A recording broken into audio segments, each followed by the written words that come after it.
some crack for the foot. Well, look at my crack. No. Look at that crack. Are we looking at ours as cat now? Yes. Sorry, I didn't hear a damn thing you said. All right. And cause I was a gazillionaire and I like building so much, I cut that price for free.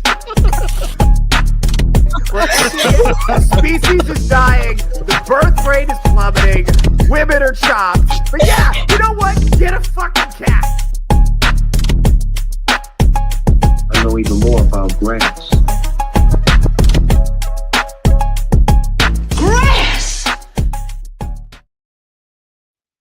Hey, what is up, everybody? Welcome to Touch Grass. I am your intrepid host, Theo Snodgrass. Wherever you may be, thank you for making me a part of your day. This is a very special episode of Touch Grass. I have with us America First podcaster, Asia Branch. What's up, Asia? How you doing? I'm doing pretty good. That open was so funny. Thank you. Thank you. Thank you. The first time my buddy made that for me. Shout out to Iron Oxide, friend of the show. So the first time I ever debuted it, one of my panelists said, "It looks like you made it yourself." I was like, all right, that's fine. Oh man, get an effing cat. That was funny. I thought it was really good. I have to get a little bit more technical with mine. I just record and post. Not very artistic with my stuff. Okay, well, I was gonna say this. So since you're a girl, like if you did like thumbnails, just a little bit of like with the thumbnail and the intro and stuff like that, I think that's scalable. Like girl on the internet is kind of a cheat code. Like that's what they say. But you gotta really care about that kind of thing. I'm not even gonna lie. It's like I don't. I mean, you like me or you don't. And honestly, with all this AI stuff out there, I feel like just seeing my face is more than enough. I'm not even There's so much AI. If you think your face is successful, you should try showing feet. Shout out Vagabond, friend of the show. All right. Before we get into that, let's take me back to So America First. So it was my understanding that the America First faction was made up of gay little white boys, and you are neither gay nor little nor white nor boy. So why don't we do this? Let's start at the beginning. Take me back to the beginning of your intellectual journey and walk me through how we got to where you're at now. Okay. Well, I mean, this goes back, a decade, right? I took the red pill in 2016. But, most people don't understand when, those so-called red pillars, they don't get that that's the first 30 minutes of the Matrix movie. Like it's not the end. So by the time Trump took office, on his side, because I was a never Trumper. I'm not even lying. I was a never Trumper. I was so liberal. I was so feminist. I wouldn't say I was woke because I knew the difference between men and women. Thank the Lord being raised Christian. I think that helped. But by the time he took office, I was red pilled. I was MAGA all the way. Biden won. I was still very much MAGA, but I don't know. There was like a shift because we had officially shut down the country, which seemed so impossible to do as America. Because this is America. You can't just do that. You're going to violate a whole bunch of civil liberties doing that. And the only thing really that we had to hold on to, it wasn't faith in my constitution. It was my family and my faith. And so by the time Trump took office the second time around, my Christianity had come out a little bit more and a little bit more forceful that I was ready for a theocracy at this point. And that this first year of Trump's administration, putting aside the protecting pedophiles of Epstein, I was realizing America First is not about politics. It's not. It's Christian faith kind of implemented via policy. And he's not doing that. And I think that's why you're seeing a lot of so-called MAGA move away from MAGA, because it's like, no, really, it's a Christian nationalist thing. We're not supposed to be intervening with the rest of the world. We're not the world savior. That is not our role to play. That's the role of Christ. So focus on protecting our people. Focus on doing what you have to do here at home. And I was all for that. And that's what I think America First is all about. I mean, it's not it's not MAGA or how Trump defines MAGA anymore. It's like I'm not all the way on the Trump train. I think it was just the first train a person had to take to get to the America First stop. It was just the first train. Sure. Yeah. Okay. I see that. One thing I want to, there's a split among some people in the America First side now over the action that Trump took in Venezuela. So where do you fall on that? I'm mad about it. Really? I'm so mad about it. That is Okay. full force imperialism. Right. Full force. Especially because he didn't just remove Maduro and then let the Venezuelan people vote in who they wanted. It's like you're dictating who should be their leader.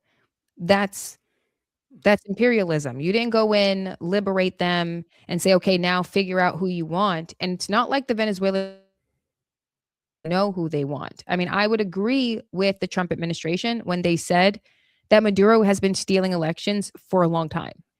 And so that means Venezuelans have already voted in their leader. Their election just got stolen. And you could just, if you were just removing Maduro and letting the duly elected president take office, then I wouldn't have an issue. He could come up with a deal or something. And then, you sell us oil. We do some kind of a monetary deal of some sort. Like he's the guy who wrote Art of the Deal. There's no way he could come up with something. But going in, taking out Maduro and seizing every bit of oil, I found out that America auctioned off a Venezuelan asset that they never actually gave us permission to auction off. We just stole it. I'm like, this is not America. Who are we to go around the world saying we believe in independence? We built a nation fighting the British, and now here we are conquering theirs and stealing what's theirs. And who are we?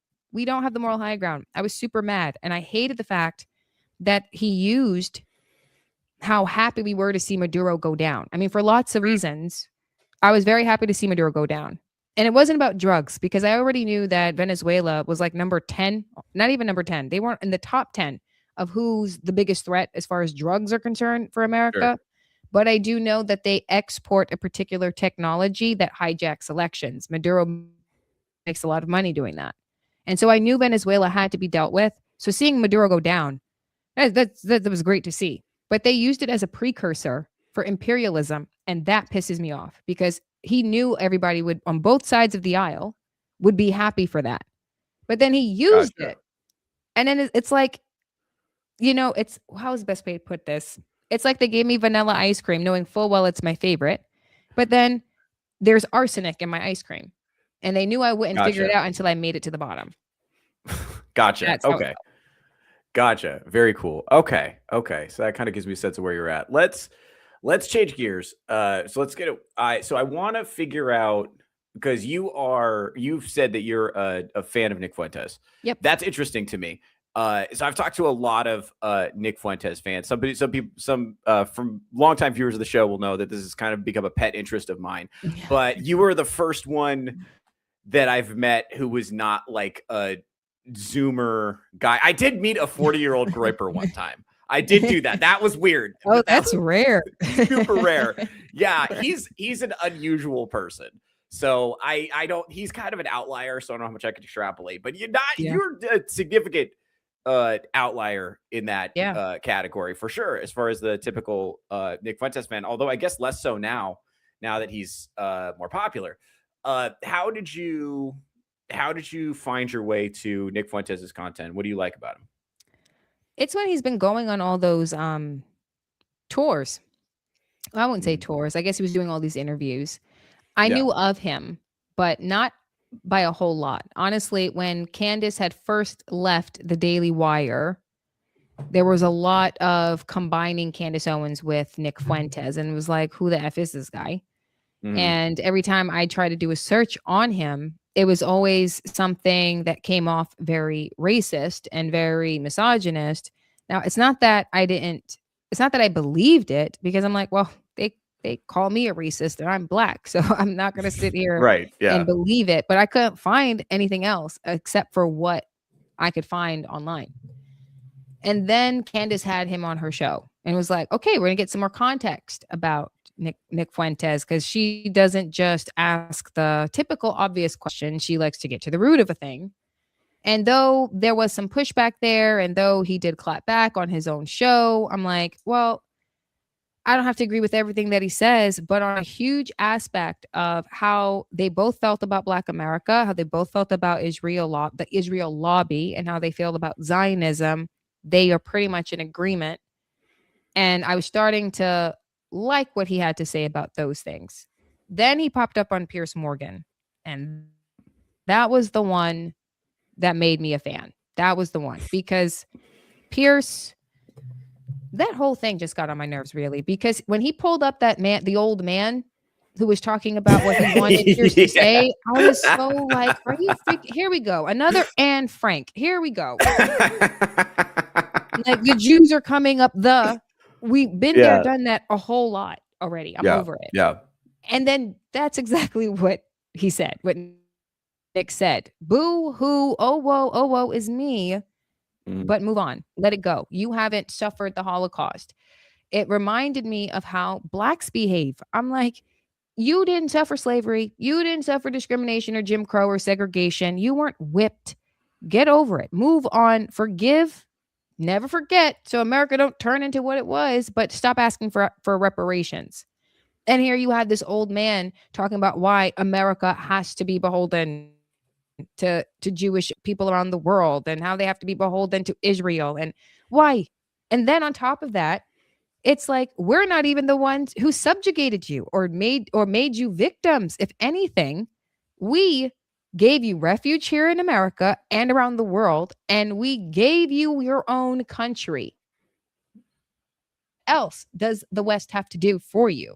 And Nick pretty much said that.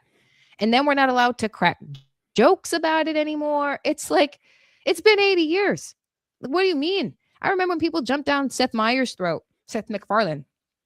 They jumped down his throat when he cracked a joke about Abraham shot in the head by an actor, and everyone went, oh, it's like, really? 200 years later, and we can't crack a joke?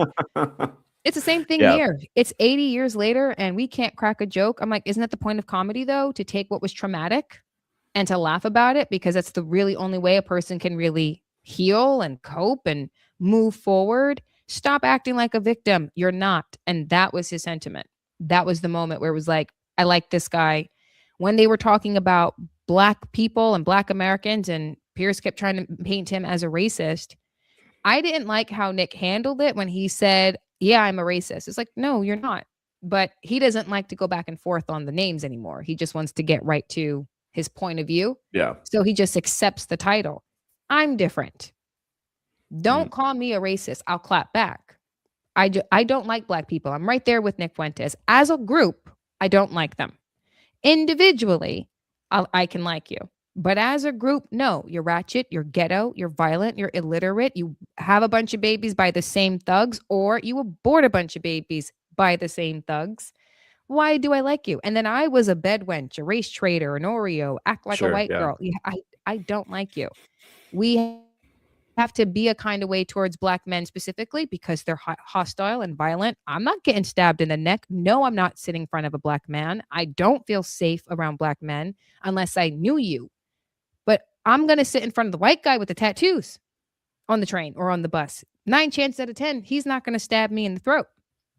The Black. So when he said he's prejudiced because it's a safety precaution, totally agreed. He became like my god brother right after the Piers Morgan thing. Sure, yeah. And then he went on Dave Smith, and he was just saying everything right when it came to Zionism. And it was like, thank you. Like, somebody is saying it. I'm so victim stuff that if I say it to my own community, somebody got to say it to the Jews of the West. Someone's got to say it to these Zionists, because if I'm sick of victim mentality from Black people, I'm sick of it across the board. And he's the only one that got that. And no lie, that's why I'm such a fan of Nick Fuentes. Now, I don't agree with everything that he says, and I do get that tit for tat that he's going through recently with Candace Owens, and a lot of the comments he made about Venezuela, and even the recent controversy about defending pedophiles. I'm like, I don't believe he was defending pedophiles. I think his main attention is on Mossad and Israel and Zionists. He just doesn't care about talking about the victims. He cares about talking about what made them victims. And that's how I choose to approach Nick. So that way you can get the nuggets of information that he does drop. Because one thing I can say is that he's a smart guy and he knows what he's talking about. I'm like, that's the threat of our generation, if you ask me. Yeah. Okay. So I agree with you that I think that Holocaust narratives are the foundation of grievance culture. Oh, God, and word. so that's the playbook that every other identity group, whether it's women, it's like, how dare you criticize me? I used to not be allowed to vote, or with black folks, it's how dare you criticize me, Jim Crow. And that started in the 60s with Jews saying, how dare you criticize me, the Holocaust. And then that playbook has been, so I think, my gosh, all the research that I've done, it started way before then. I'm not even gonna lie. great.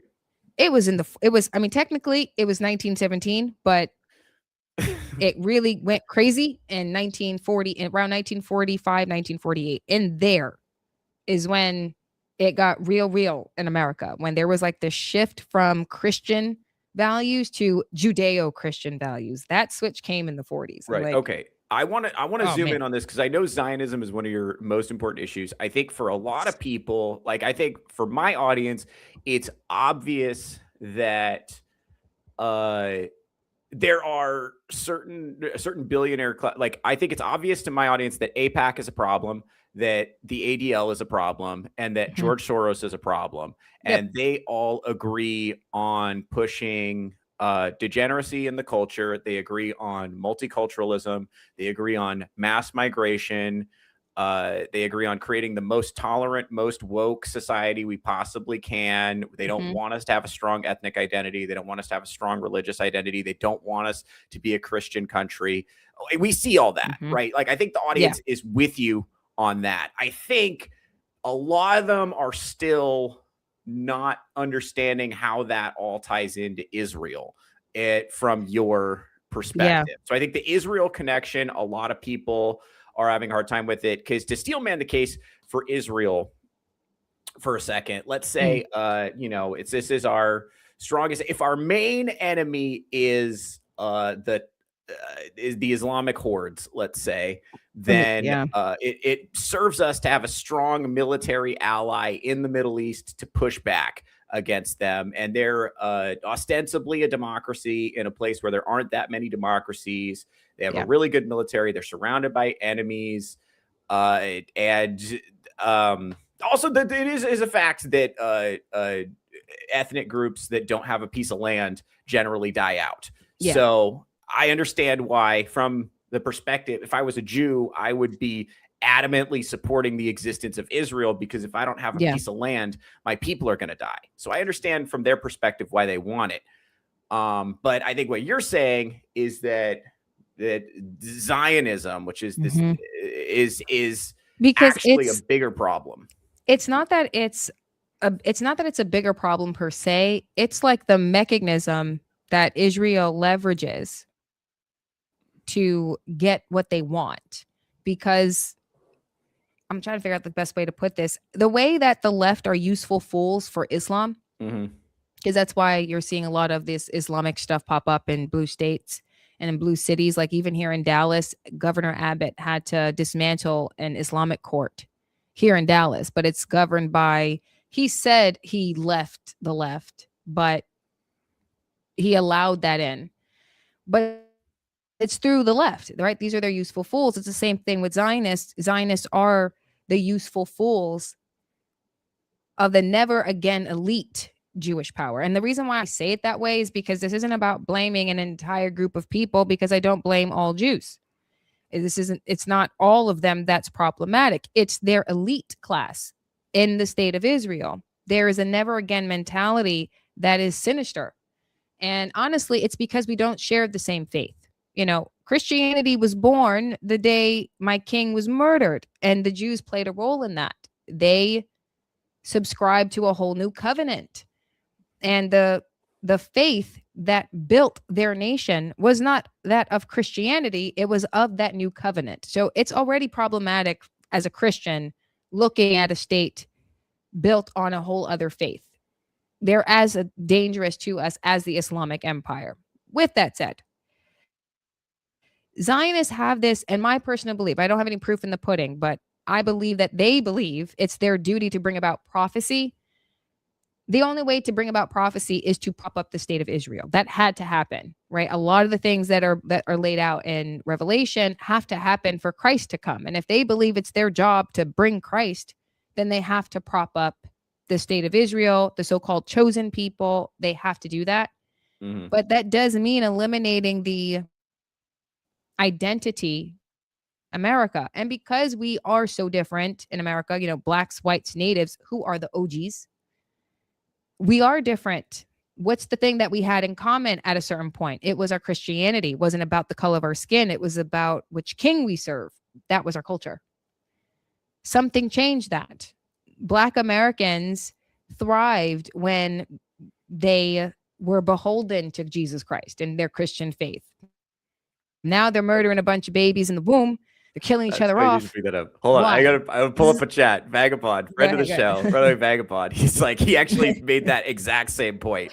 Right You there. get it, Vagabond. You get it. It's like, but why were we able to thrive during a time of hardship? It's because of our faith. Like, you don't go from being slaves and beaten and being segregated and being told to stay in the poor, but still thrive, have all this wealth accumulated, and then all of a sudden become this violent to your own group of people. Like, that doesn't just happen overnight. Something changed. What was it? Zionism. It came in and completely inverted our faith. We're not a Christian nation anymore. We are a Judeo-Christian nation. But that never again mentality. Any faith that isn't Judaism is a threat to Judaism. Because if a whole nation is Christian and we are this faith that acknowledges their role in the murder of our king, oh, they're going to one day come at us. They're going to one day want us dead. They're going to one day do this, that, and a third. So we have to prevent that from happening. So they have to conquer our nation. How do you do that? Well, you got to separate them from Christ, from their faith. It worked with blacks. It ain't working across the whole country. I think they definitely overplayed their hand. But Zionism is definitely the thing. And like I said, during my research these last couple of weeks, knowing when it started, how it influenced America, how they got to President Woodrow Wilson, how it got to President Truman, how it got into Hollywood, how it got into our schools, and how it completely lowered our guard as the civilian population, and why we were always in agreement, because there were some elite who convinced us that all our fates were tied to one another, and they're not. But yeah, that's pretty much it. But you got to do a whole research. That's what most of my episodes have been. Yeah, this is okay. So I'm gonna try to. Okay, there's a couple of threads I want to pull on here because I want to kind of break this down because I think my audience is mostly uninitiated on this subject. So first of all, the term Judeo-Christian is, I think, explicitly something that Jews in America say to cozy up to conservative Christians. I think that's to make evangelicals like Israel. I don't think if you go to like Israel and you run into a Jew on the street, just a guy who lives over there, and you ask him, do you practice Judeo-Christian values? He's gonna be like, what the fuck are you talking about? Like, it's like, no, I don't think I think he's gonna say, no, I'm a Jew, fuck off. Like, and by the way, that's his right to. It so is. I mean, because he's a Jew in a Jewish state. He wants to act in the interest of his ethnic group, and I don't think that's necessarily bad, as long as it doesn't, as long as it's not adverse to my survival interests. Yeah, exactly. As long as you're not, what do they say? Like, my freedom stops where yours begins. Yeah. So, as long as I don't hurt or violate your freedom by believing what I believe, or by fighting for what I believe, then more power to you.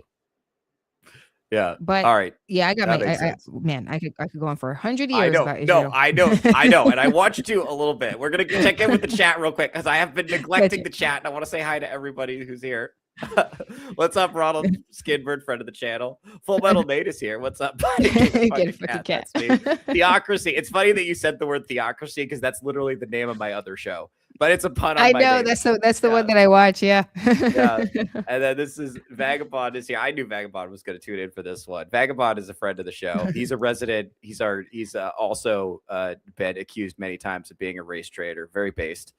Let's see. And then I know your pain, man. I know your pain. the most annoying thing too is Pan-Africans that never moved to Africa, but that's their goal. I mean, it's so funny that he said that. I I'm telling this story. I don't really care how my older sister takes it. She went to Africa. Yeah. She went to Africa. I don't know why they go to Africa and then they're shocked that they don't like Americans.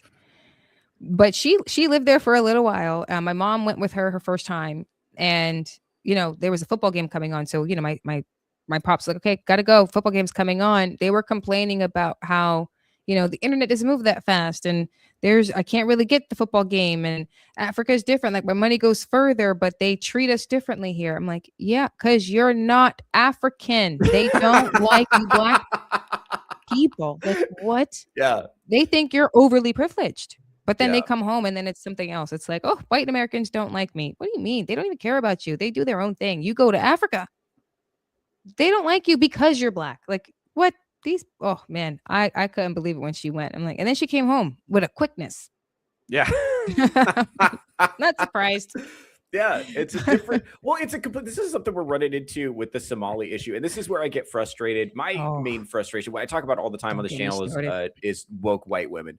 And one of the problems is they have extrapolated their white guilt and they're applying it to Somalis. Everyone.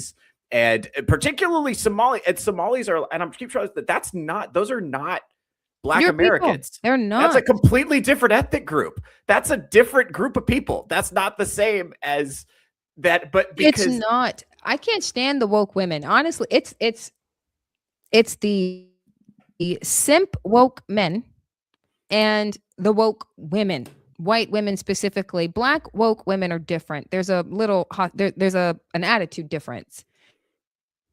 White women, they are something else. That white guilt, the woe is me transference that they seem to do. yeah. They prop up all of these communities, and I'm like, but you complain all the time about how the government this, the government that. I'm like, bitch, Trump just shut off welfare because of all of these people. You're bitching at the wrong group. You're helping the wrong people with your woe is me attitude. He shut all this shit off because of all the fraud by this group of people. I have a friend of mine here in Texas is starting up her own behavioral health thing. And we just found out Trump shut down everything for like substance abuse treatment and mental health treatment, and everyone in the country, any organization that was getting that money isn't anymore. And I'm like, I wonder why. Yeah. Could it possibly be because all of these assholes came into the country and abused our system? The only reason why he shut it off is because of them. Stop being all woe was me and propping them up and demand that they be kicked the hell out. Kick them out. Yeah. I'm not even gonna lie. I became this last year and a half, I've been so over the immigration thing. I'm over Hispanics. I'm over Asians. If you're not white, black, or Native American, get the fuck out. Yeah, That's get the how I fuck feel. out. Yeah. That's how I feel. No, I agree. I don't like nobody. I agree. And like, look, I have a soft spot in my heart for Black Americans because they don't have a homeland to go back to. They've been here since the beginning. You know what I mean? They're part of the country. And it's like, so, and I don't think it's crazy to say that, the United States, government owes them for something that, for how they've been treated historically. I don't think that's a crazy argument. I think this argument I'm willing to maintain, but I think it's perplexing to me that at periods of history where there was basically more racism culturally, that Black Americans were doing better. Yep. That's weird to me. And I think so. Let's check in with the chat real quick. And then Gotcha. I want you to make the connection, draw me the through line between Black Americans have stable families. They have communities that make sense. They're making their own stuff. They're not asking for handouts. They don't give a fuck. They're just building their own communities and making their own life, to the through line to today, where we have, you know, victim culture, Degeneracy. dependency, degeneracy, all that stuff. And tie in Zaida. But first, we want to check into the chat. Gotcha. Ronald Invert is here. Oy vey, I'll be reporting this stream to the ATL. Prepare to have your interest rates hiked. Oh no, they're reporting us to the FBI, man. They're gonna report us to the FBI. We're gonna be listed as a terrorist. Yeah, this is Just great. found that out. I love that chat, man. Vagabond, you're talking about Vagabond's pet issues, so I want to make sure I pull up his chats. This is Africans sold us in the first place. That's all the why they don't want us there. Many of the nonprofits are in the business of money laundering with useless hippie stuff. He's I agree. exactly right about that. And I Yeah. think with white women especially, I'm sensitive to this topic because these are ostensibly the women that I'm supposed to be like dating and marrying, and they're just the worst. They're just unpalatable. Oh, that's funny. I That's can't funny. deal with them. I can't. And they suck them in, but it's like, don't you feel bad? Don't you feel bad? It's like, no, not Okay, so first of all, remotely. that's what he said, because they suck them in. That's what he said. But Well done. yeah, Well I done. know your pain. I totally do. I'm supposed to want to date black men. I don't want to date them. They're criminals and they're thugs. They have a bunch of baby mamas. Yeah, no, I know your pain, man. You're supposed to want to date your own race, but when your own race is fucked up, It's fucked, man. And they It's- truly like, and this is just gonna be me bitching about white women for a second. I just Yeah. tend to be like, because there's so many of them are leftists, and they tend to be like very entitled, and they, my God, and they take us for granted. And honestly, like white dudes who date out, like there's a lot of opportunities to date out as a white dude, and Yeah. almost every person you date that's not white will treat you better, almost universally. Yeah. Almost universally. Yeah. It's like, it's crazy. Like that fucking broke my brain. And I think this is programming. I think this is downstream of like programming from the culture. I don't think this oh is yeah, it is. innate. Like It there's- really, it's definitely programming. you have to train somebody. Everyone has a natural in-group bias. You have to train somebody to Mhm. hate their own group. I think that's trained. Yeah. And this white guilt, this weaponized white guilt, like you have to actually Yeah. like actively program yourself out of it, because they put that in you with the school system. They're like Yeah, they they're do. like history is white people being mean. It And is. And uh, it's not even just like it's in school either. It's in the movies. I'll never Yeah. forget when they did a remake. I couldn't say it's a remake, but another version of was it Harriet Tubman? I think so. Yeah. The woman, what's her name? Cynthia. She was in Wicked, that Wicked movie. oh, They Cynthia had Erivo. her Yeah. playing. Yeah, they had her playing Harriet Tubman in some movie she did a few years ago. And I posted on Facebook, great. Now I'm getting ready to hate on white people now. And that post got so much flack because they really thought I was being sincere when I said it, when really I was being sarcastic. In all fairness, sarcasm doesn't read well. Sure. No one really gets it unless you say I said sarcastically. Yeah. But the purpose of it was to like every time you make these movies, the point of it is for me to hate white people. Like that's the point. Yeah. It's Like programming. we can move past it. Like 12 Years a Slave. Oh my gosh, I couldn't stand looking at white people after seeing that movie. There was this other movie that they had done. I can't remember the name of it. I believe Don Cheadle? I think he was in the movie. Mhm. A white woman lies and says she was sexually assaulted by some black man, and out comes, all the white men come out and they start slaughtering their way through this black community. And then you find out white woman lied. The actress that played that female character looked just like my history teacher. I Oh wow. could not, I hated my history teacher for like a month Wow. because she Oh wow. looked just like her. But I'm like, Yeah. isn't that the point though? To get me Mhm. emotional, to get me hating white people. So now every time they make a movie about, oh woe is me, blacks, when during the slave days, I'm kind of over it. And I'm tired of being emotionally manipulated about how I should hate whites. I'm over it now.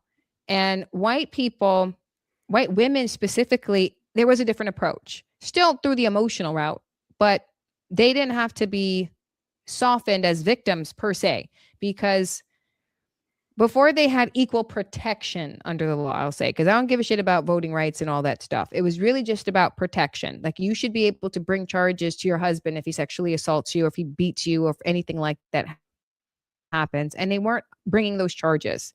So right around the 70s, I believe it was Judge Pirro. She was, one of those women who was advocating for special victims.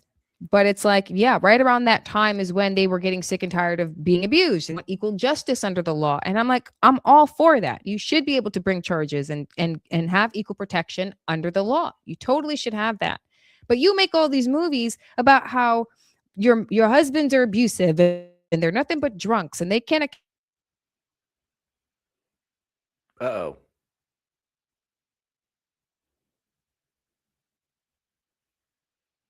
Oh, no. Okay. All right. We're having some technical difficulties, folks. Is that just on my end? Can you guys still see her, or is she out?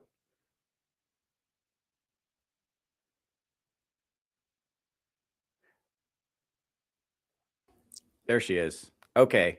Oh, yeah. I don't know what happened. You're back. Okay. You got kicked for a second. out of the. That's it. Yep. Okay. There we go. That's okay.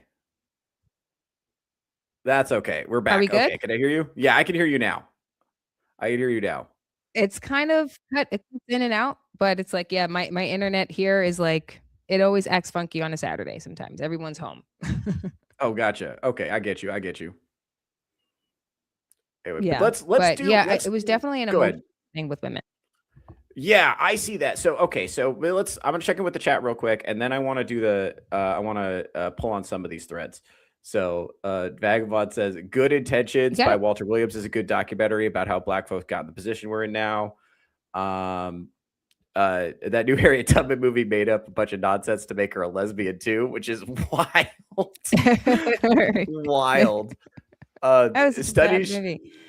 Studies Terrible. show white people, specifically from Nordic nations, have the lowest in-group preference out of all races. Minnesota has a large percentage of Swedish and Norwegian genetics. Yeah, actually, I think that's true. There's one thing that frustrates me is that the categories we use, white, black, and Hispanic, all lump at, like, okay, America, when you say white in America, you're talking about English, German, Irish, and Norwegian, really, and some Dutch too. Those are all different ethnic groups with completely different history. Even if you're talking about foundational Black Americans, they came from different tribes in Africa. So there's different ethnic groups. And then if you're talking about Afro-Caribbeans, that's a completely separate group that it varies based on where they come from. And then if you're talking about African immigrants, that's a completely different group. Wait, Theo, So- it's like you're cutting. It's like, I don't know if it's my end, Oh, but my so- internet's like, it's like your audio's cutting in and out.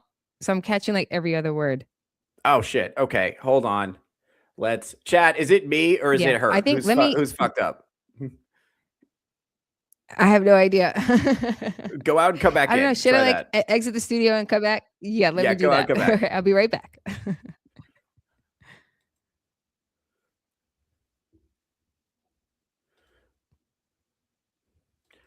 What's up, chat? What do we think so far? By the way, put a bunch of questions. If you have questions for Asia, put them in the chat. We want to make sure to, we want to make sure to show that we can be friendly. Don't simp, please. No simping, please. But if you have like substantive policy questions, go ahead and put that in the chat. Should be fine. Ronald's saying we both sound fine. So if we both sound fine, that's good. Followed on it's there you go. There we go. Yeah. No, she's great. She's great. She's a lot of fun. So we're gonna have to bring her around more. Do you guys like her? You want to see more of Asia? We'll bring her around some more. I'm very interested. I kind of want somebody who represents the America First perspective hanging out a little more, because I think we mostly talk about in this section of the internet, we talk about the America First people a lot, but we don't we don't talk about. You said you were having an Asian Groper on, but she's black. What gives?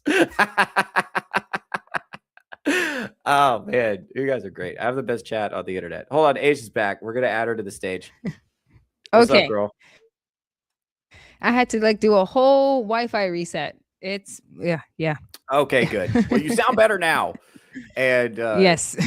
great. Okay, excellent. So I wanted to tug on I wanted to tug on this thread of basically what I was saying before is that when we talk about, we use these categories of white, black, Hispanic. White refers, you're lumping in America, you're talking about Anglos, Irish, Norse, Dutch, German, a lot of different groups, Yeah. and you're lumping them in together. All those have completely different cultural histories, and we've kind of mingled over time, but those are completely different ethnic groups. We're talking about It's Black like Americans.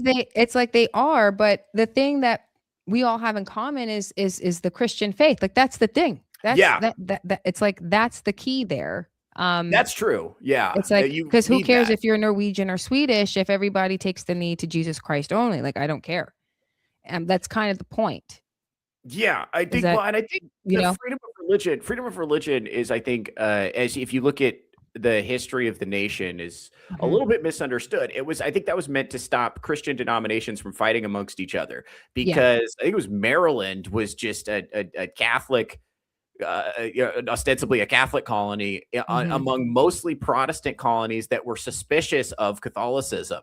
Yeah. So there were a lot of explicitly anti-Catholic sentiment among the founders, and they didn't just not like Catholicism; they didn't like high church Protestantism. So Lutherans were too Catholic. Yeah. You know, I mean, I couldn't even. It's like because I agreed to some degree about that. I mean, Catholicism has its. I mean, you can be suspicious of them to some degree. I mean, and during the founding, I mean, Yeah. the monarchy only did because the Pope said God says you can do this, right? It's like yeah, they that draw kind the king of- draws. They have the king draws his authority from the divine. So, exactly, and yeah. that's why you always needed the Pope to bless it. But then the Pope did bless it when the Tudors needed to kill an Edward descendant so that way Yes, he can that's maintain true. the throne. So yeah, I can That's true. understand the worrisome of Catholicism, but once you have that freedom of religion in place and you realize that as long as it doesn't impede in civil society, then who really cares which version of Christianity you follow? That's your personal your prerogative, your cross to bear. I don't really care. And that's been our approach with pretty much everything. Like no one cared if you were gay, no one cared if you were black or anything. Those are that's your thing. That's how you were born. That's your cross to bear.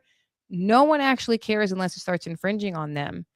And when you think about Black Americans and like how they were manipulated, and the same thing with women and how they were emotionally manipulated, it's like none of this could have happened if a particular ideology didn't kind of like sneak its way in, because that's why women are running around all woe and crazy and defending Somalians, and why blacks are running around here all damn degenerate, ratchet, and even they don't even know what the heck. One thing that they kind of are on the nose about is not trusting Judaism for wrong reasons, but their suspicions weren't wrong. What they, why they suspected may have been, but they were right to be suspicious. Okay, They so should have let's stayed the course. right. So walk me through the connection between pre 1940s. We have Black people Mhm. not asking for handouts, doing their own thing, dealing with elevated levels of racism in the culture, but still building their own stuff, having their own communities, stable families. And then we get through to today. And Yeah. what I'm seeing, so the perspective, I think everybody who's watching this is going to say that there are degenerate influences in the culture in the form of music, movies, whatever, that's encouraging bad behavior, school system. And I think well-intentioned, perhaps nefarious intentioned actions from whites in the government to create a culture of dependency on handouts definitely eroded, it caused a problem. So I think everybody's like up to speed on that. But Right. You're drawing the connection to Zionism. Yeah. And I think that's what I'd love to color that in a little more so that the audience is tracking. I'd say probably about half of them are following and about half of them don't know how that connects. So walk them through it. Well, when you think about during the times of like when blacks were slaves Yeah. and before they become liberated, I mean, they still had this sense of hope that they would one day be free, the way the Hebrews believed one day they would be free. And that day did come. But what kept them motivated? What kept them moving forward? It was their faith. Same thing when they were, during Jim Crow and during segregation and all of this. It's Yeah. we have no control over the world per se. You know, the white man will do what the white man will do, but we can continue to have families and we can thrive and do well because we believe in Jesus Christ. We have our faith, and our faith is what will get us through the hard times. It's your faith in Christ that gets you through adversity. How does a people who overcome such adversity end up here? Between the 60s, because we all know that right around 1964, 1965, that Great Society Act, pretty much the creation of the welfare state, there was that shift. We started to replace God with government. Wives started to choose government over their husbands. Wives started to choose career over their children. But a huge part of what made us so resilient was our families, was the husband at the head of the household, the wife who would follow his lead and nurture the legacy that were their children. But a huge part of this household was faith. They have to break down the entire they have to break down the entire hierarchy. So if Christ comes first, I have to start to separate them. So you start to see a shift in the Baptist teachings. This is why not every Christian followed Martin Luther King's teachings when it came to Christianity, because it wasn't, in some cases, he did connect it to prosperity Christianity that you see a lot more today in the Baptist church. That's why a lot of blacks decided to become Catholic, because Baptists were seeing it was different. You were seeing more blacks become Protestants and Catholics around that Baptist church. Something was shifting in that, but it was breaking down the discipline that was our Christian faith. But that discipline is why you succeeded, why you thrived in times of adversity. But what broke down that discipline? Zionism kind of inverted our faith a little bit, because it's pretty much disconnecting. I wouldn't say disconnecting. I guess the best way to put it would be by the only way to Christ would be to do as the Zionists would lay out, right? And so you had to uphold a particular state, the so-called chosen people. And when you start leaning into that way of thinking as a Christian, you're pulling away from the discipline that Christ taught and teaches in our scriptures. And so now you're moving away from him and moving closer and closer to the secular version of Christianity. And so you're not disciplined anymore.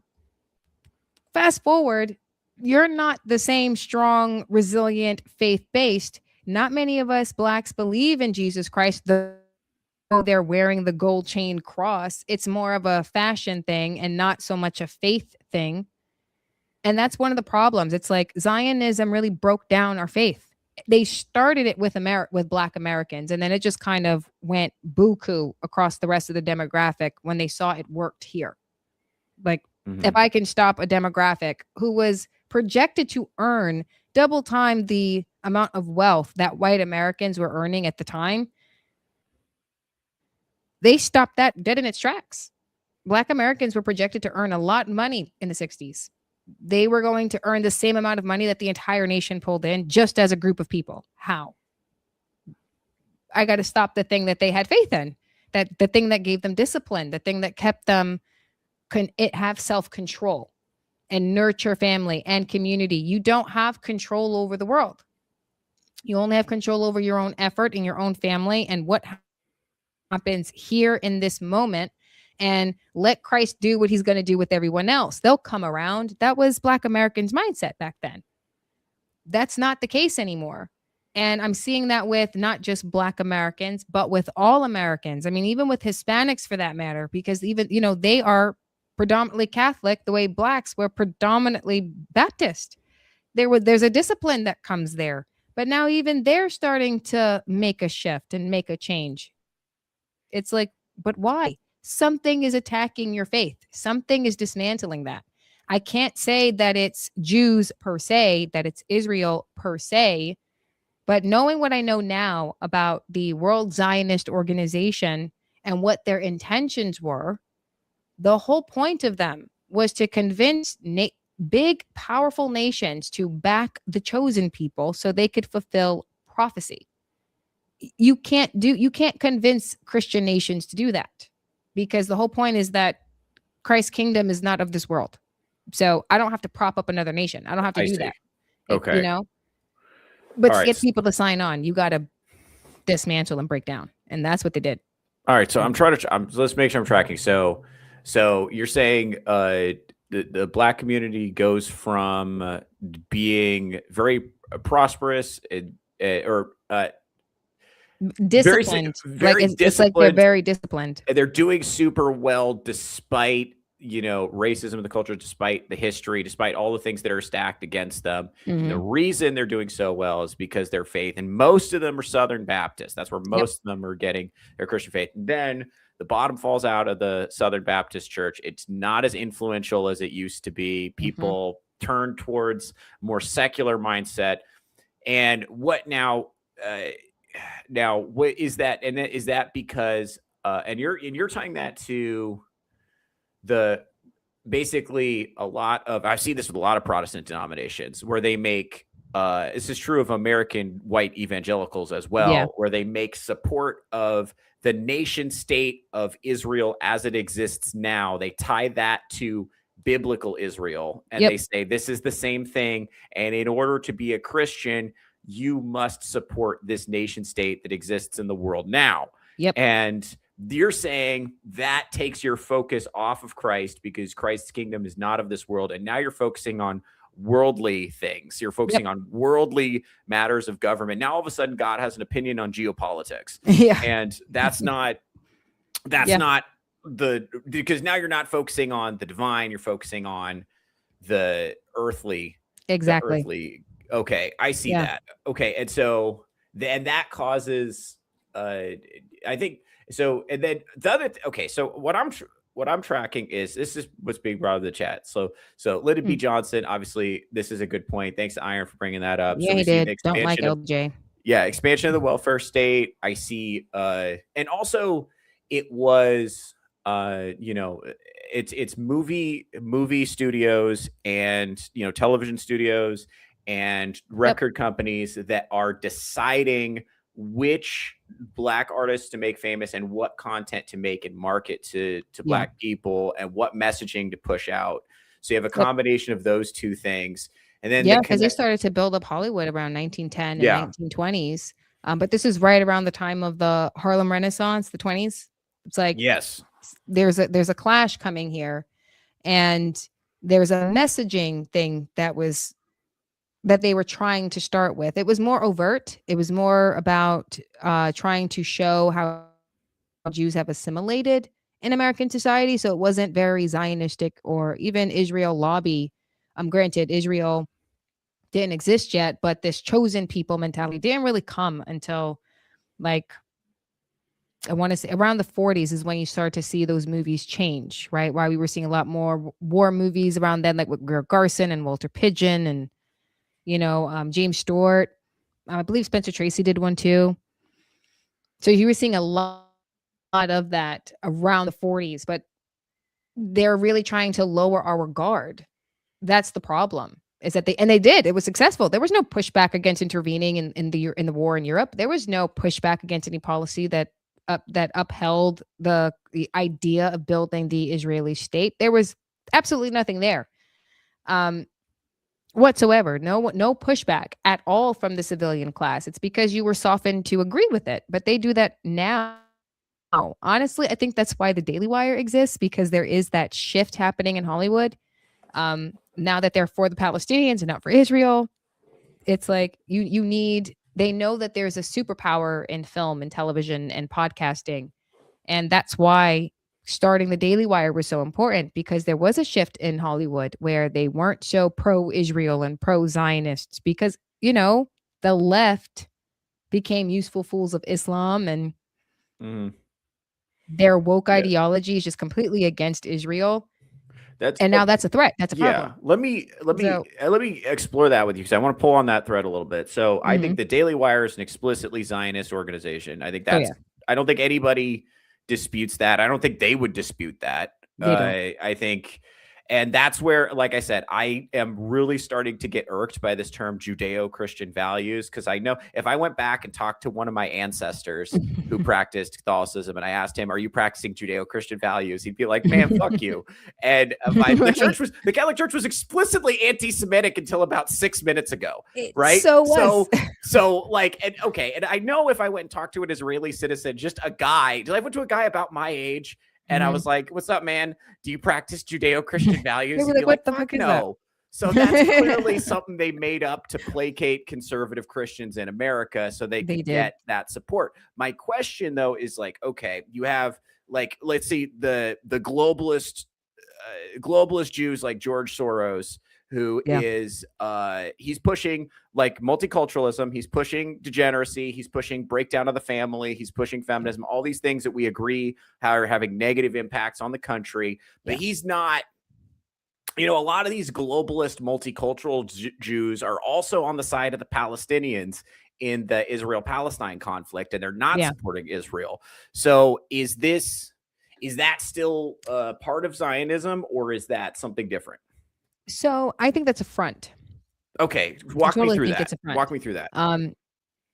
I do believe I don't think they're actually standing for Palestine. I think the goal is to prop up Israel to be the next greatest empire. I think everybody's eye is so fixed on Russia or China that they're not realizing that Israel is about to pull an America. Everyone thought it was going to be Germany.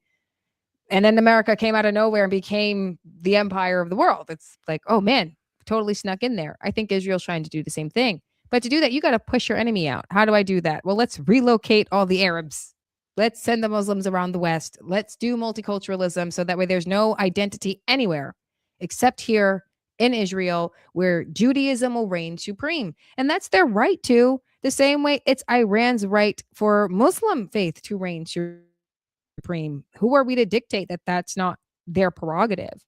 But they are pushing the Arabs out of that entire region and around the world so that way they can have the ethnic majority of that region. But to do that, I got to shove everybody out of that region.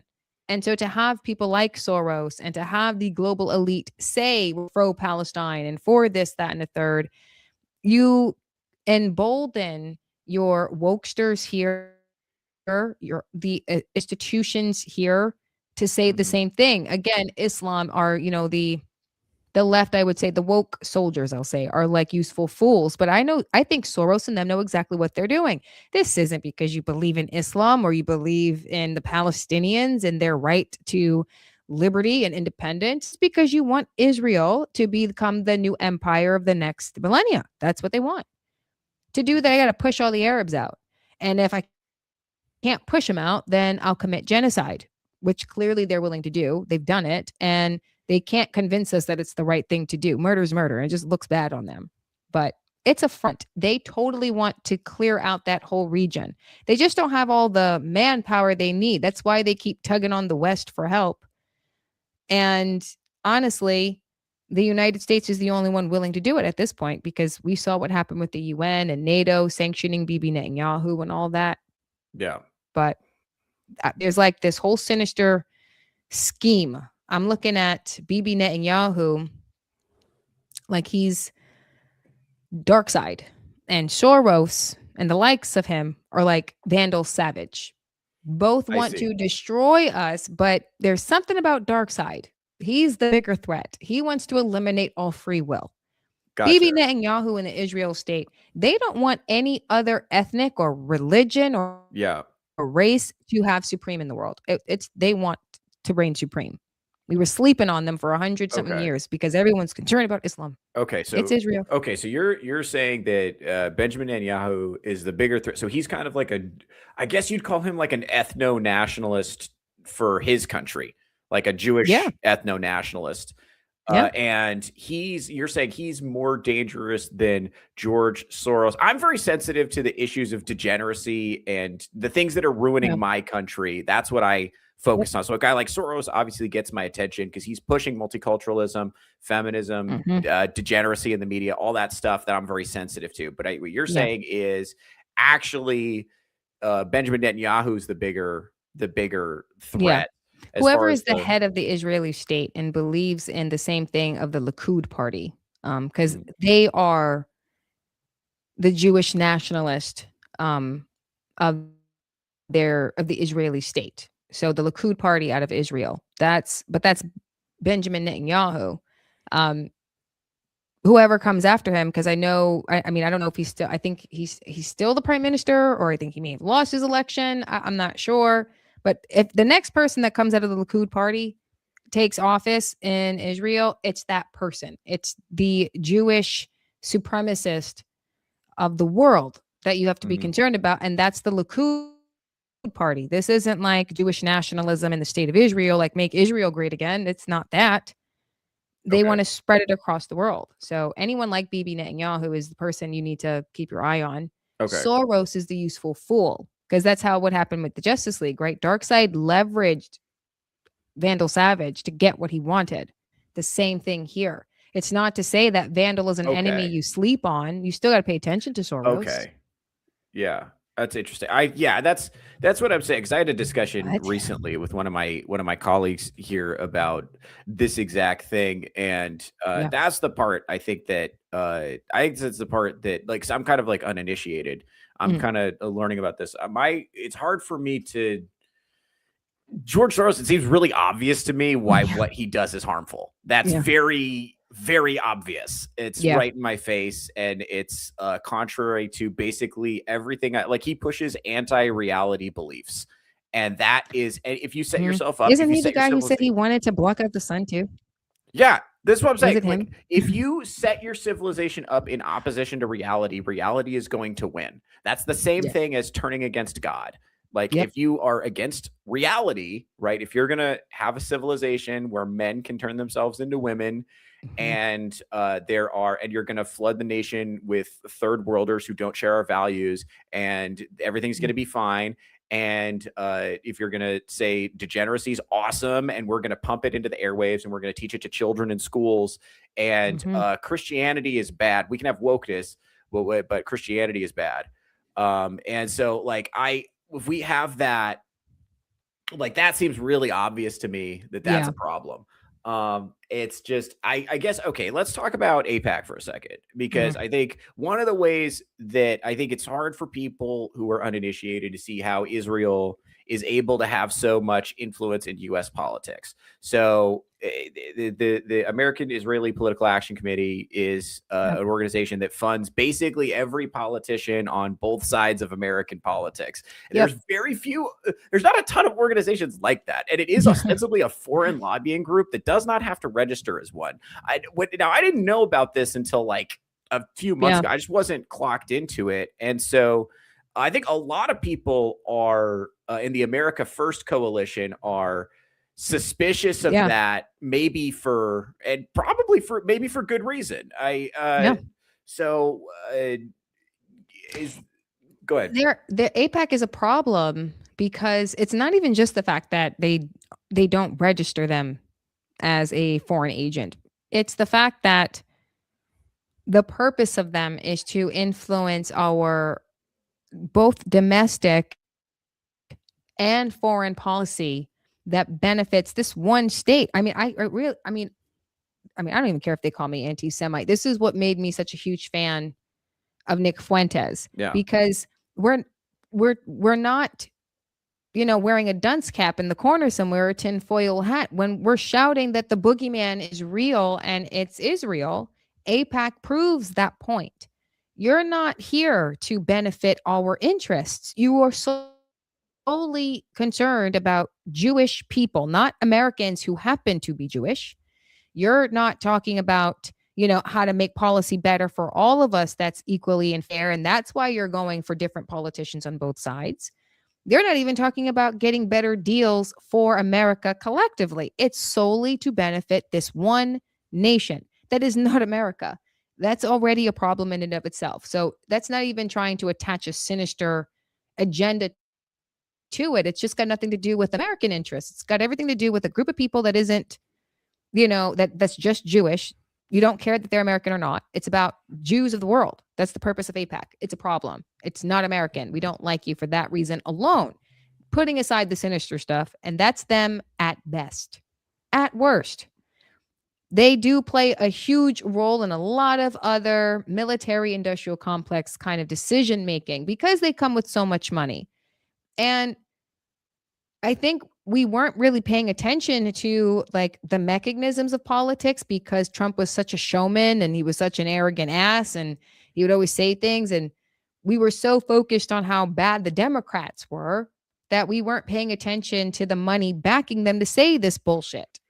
And then they were all saying the same thing when it came to the state of Israel. They're all saying the same thing when it came to the war that broke out due to the attack on 10/7.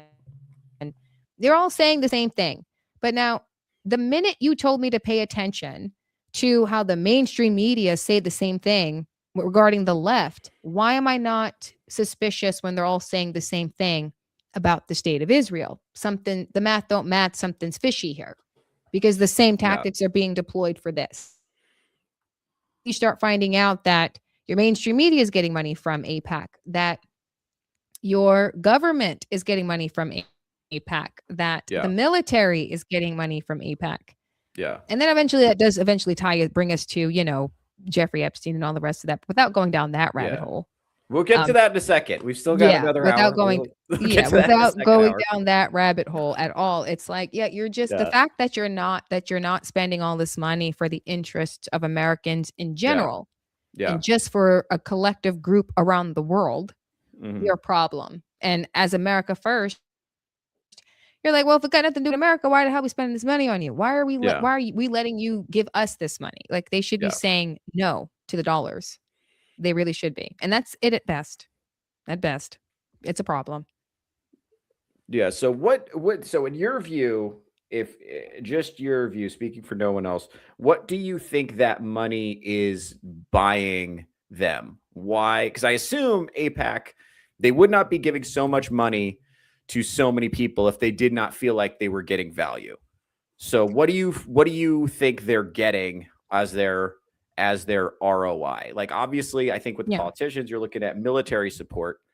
For the media figures, you're probably thinking like they're propaganda. They're pushing a pro Israel messaging. And then I gotta say, as just like a student of grievance culture and someone who's been affected more than once in my life by "you're not allowed to say that," I do notice the way people bristle whenever you criticize the nation state of Israel and the way they go so quickly to that this is somehow anti-Semitic or somehow anti-Jewish in order to do this, or that you have some kind of animosity against Jewish people. So I'm assuming they wouldn't be giving all that money if they didn't feel like they were getting some kind of return on investment. It's definitely votes, right? Votes for whatever the policy. So it's more than just giving money, right? Because the thing about lobbying groups is that they're not just spending money for politicians for voting for the right policy that we Americans believe in. Yeah.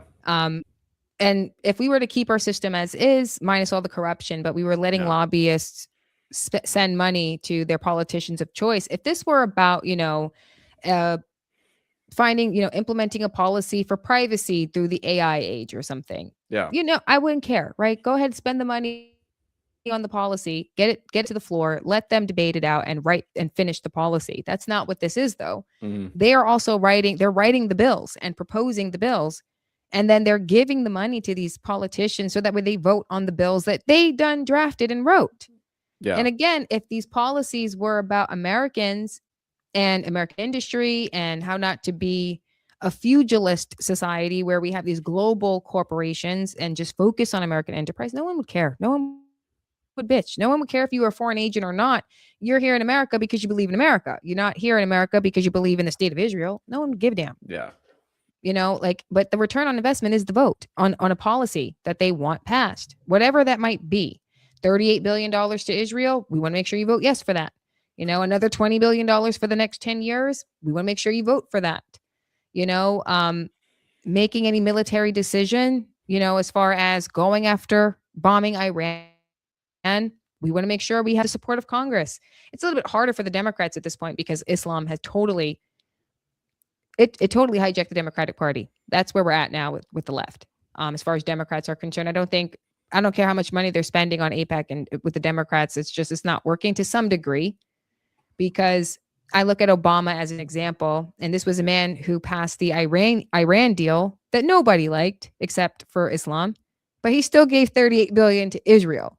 So it's like, yeah, I don't care if you say you're for Palestine. I don't care. You're still voting in favor of Israel. It's that money and something else. I do believe there's a boot on the neck. Take the cash, do what I'm telling you to do, or we'll ruin you. So they Okay. take the cash. So, and they okay. pass that law. As I want to, first of all, before we do anything, I want to say, what's up? We got side quest only. We got somebody in the kick chat. I almost never have somebody in the kick chat. That's great. What's up, buddy? So let's get into this. So, as far as the boot on the neck, so it's not just, I think what a lot of people are saying, and I think what a lot of people have come to this conclusion in the wake of the Epstein files is that it's not just bribery, which the bribery was pretty open and like it's easy to draw. Oh yeah, so if I keep voting the way you want me to vote, you'll keep giving me money. That makes sense. But it's also, I think from the Epstein files, people concluded that that was an elaborate blackmail network, and that Epstein may have been an Israeli intelligence asset. A lot of people have alleged that, or if he wasn't, then there probably are some Israeli intelligence assets somewhere that have leverage on the American political class. You know, I mean, because he definitely, even if he was like not technically connected to Mossad, let's say that he wasn't, he was definitely selling them the information, because the biggest benefactor of his campaign, of his whole sexually deviant blackmail ring, was Israel. They were the biggest benefactor of that. Not to say that no other nation wasn't. We did find out that Epstein did have dealings with other nations, but most of his operations were to, like, he was doing a lot of backdoor deals on behalf of Israel. So it's like a lot of nations were leveraging him, even in our own government. We were using Epstein, trying to get information on certain officials across the rest of the West and other leaders in other nations, so you can use the blackmail. So he wasn't just deployed by Mossad and no one else used him, but this is why no one could touch him. No one could. I mean, if the entire Western world and Israel are benefiting from his operation, why would you touch him? You're just not. CIA used him. I know that the French intelligence used him. We know that the UK MI6, they leveraged some of his assets and his information. So it's like the entire Western military industrial complex used Epstein. But all that proves is that we have been a nation under blackmail. So it's not just about bribery. It's one of my criticisms of Nick Fuentes right now, because he wants to start his own organization. He wants to make all this money via donations and other things, so that way he can buy politicians. Is pretty much what he wants to do. I'm like, dude, it's not just bribery though. If this were just, that's it at best. That is AIPAC at best, bribery. But if you say no to the money, they have another way of getting you to say yes, and it is the blackmail. And that's what gets them. Take the cash, do what I'm telling you to do, or we'll make sure you don't see power ever again, that you lose your seat in politics. And that better be the worst of it, because don't be a pedophile and you're in office, because if we make sure you lose, you'll also be convicted of pedophilia or committing a violent act or what have you. Like Anthony Weiner, for example, he's another one. It's like he could be blackmailed, but then he did something because the left turned on him in a hot second, and then all of the dirt that they had on him was coming out. All of it came out. And it was like, oh my gosh, Anthony Weiner, like, man, it's all in a name. We all should have known better. He's untrustworthy. We weren't thinking that before until his dirt came out. But then we also found out he was getting a lot of money from AIPAC. Something changed. Something happened. And now this is where we are with Anthony Weiner. So the same thing could be said about any one of these politicians if they got down in the dirt. Like I look at Mike Pence, for example.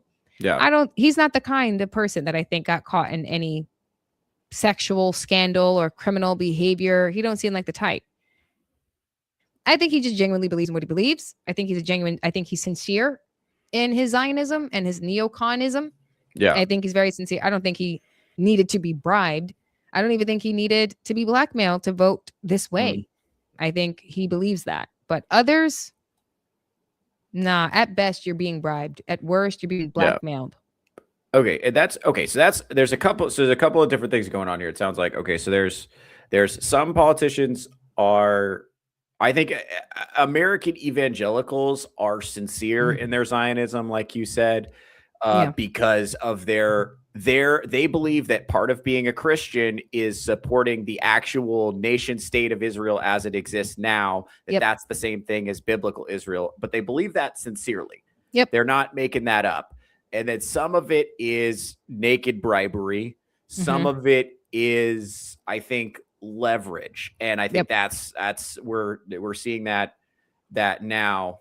And so I think centering a nation state like Israel, the nation state, and saying that that's the same thing as the biblical Israel does undermine Christianity. I think Judeo-Christian values and saying that to cozy up to conservative Christians does have the effect of eroding Christianity. And I also think what Soros is doing with, and he's not the only one, but let's say the entities in the media that are leftist, globalist, the powers that be.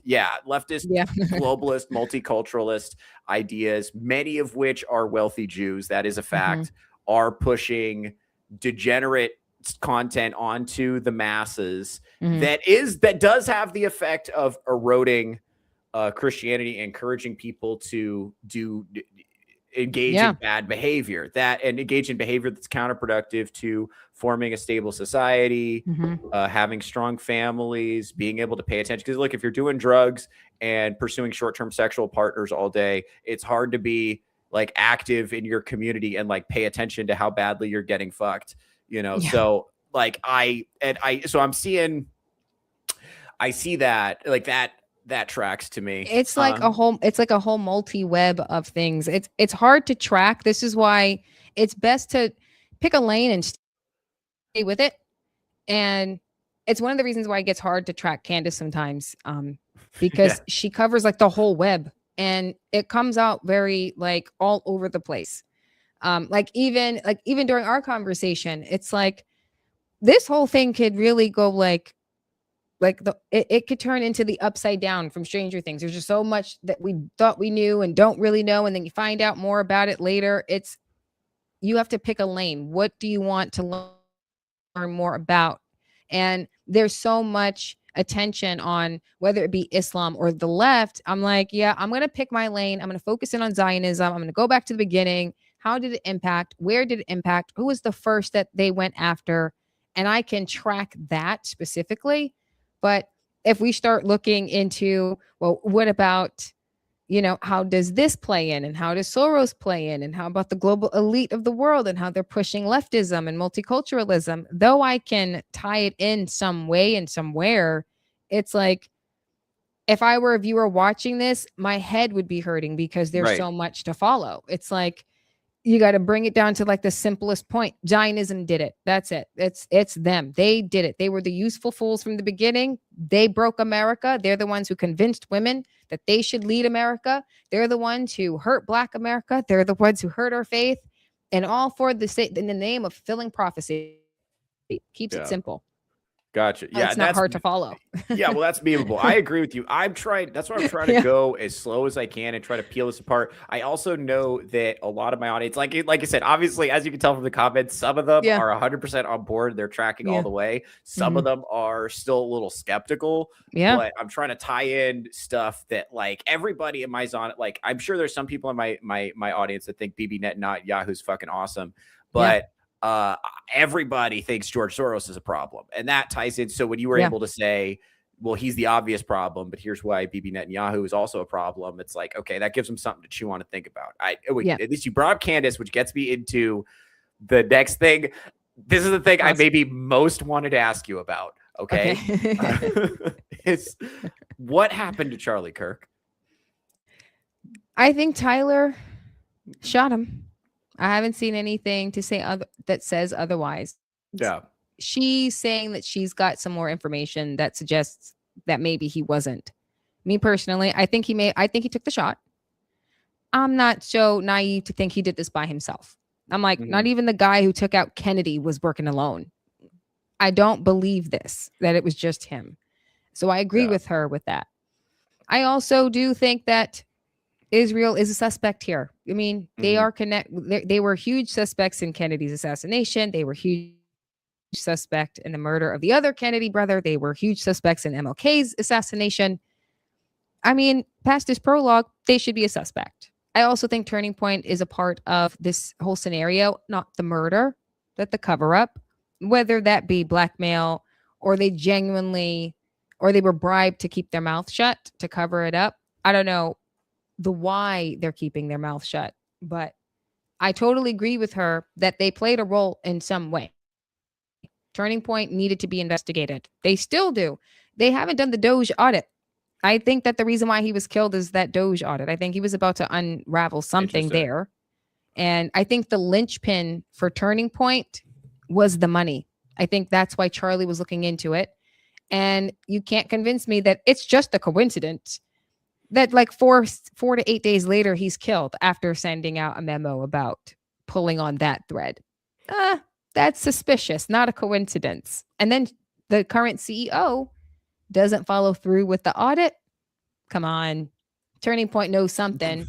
I do think Andrew Colvett knows more than he's saying.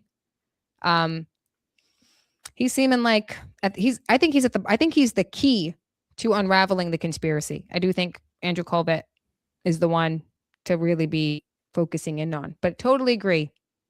There's more there. It's not just Tyler Robinson. And I think no one believed that it was just him. This idea, well, he was groomed by the left. Okay, that's true. But who helped him? If it's a leftist, fine. What organization helped him? Somebody had to tell him what time Charlie was going to be there. Someone had to tell him what building to be posted on. Someone had to make sure no one went up those stairs to check. Someone had to do something to help him. There's no way he got that shot off alone with no help. That just doesn't make sense. Then you have the contamination, the cross-contamination at the crime scene just so they could reach the camera. Come on, suspicious. The FBI doesn't question the wife. Wait a minute. Every cop show, we always ask the wife. The spouse probably did. I'm so glad you said that. Bro, I have gotten so much heat on this show for pointing out that it's a little weird that I said Erica Kirk is living like every white woman's fantasy right now. Right? Because her husband is dead. That's what they all want. That's every and she gets cop to be show. the center of attention. She gets a new makeover. She gets to walk out to fireworks. Right? She gets to have emotions in front of people. You know how white women love that. Anyway, go ahead. Yes. Like, you know, honestly, if I were the PR of Israel, if I were working for, I'd be like, you need to throw the wife under the bus. What do you mean? Yeah. She's the widow of the victim. Americans watch cop shows, and every cop show says the spouse probably did it. 90% of the time, the spouse did it. But Tyler Robinson took the shot. Rich white women have the money and resources to hire a hitman. Usually they're terrible. They get the shot off, but they always get caught. That's what I would do if I were Israel. I would not be backing Erica Kirk at all. I would just totally let her take the fall for that if I were them. Because then I wouldn't be asking questions about Israel. I'd be like, of course the wife did it. She would if his money. They're probably not even his kids. That's how I would have been this entire time if they just let her out to pasture. But nope, they backed it. I totally think it was ridiculous for no one at Turning Point to be questioned. No one got questioned. Not the spouse, not the so-called best friend, Andrew Colvett. No one at Turning Point, not the new CFO. Why didn't they go through with the audit? Why isn't the FBI looking into the money? Why are YouTubers doing open source investigations? Why aren't the cops? That doesn't make sense. The math don't math there. Tyler could not have done it by himself. There's just no way. Yeah. I'm open to whomever, but you can't tell me, oh, he was just conditioned by the left and some tranny furry that he was dating. Right. That's not enough. So you're not convinced by, so let's really steelman this Tyler Robinson narrative. So narrative is Tyler Robinson goes online, goes into some of these obscure forums, and he's radicalized by online leftists and like late stage porn addiction. The other thing too is a big problem we're dealing with Zoomer men is and just the wild degenerate shit that they're into is, I view that as late stage porn addiction. So I think Yeah. that's extremely bad for the souls of men.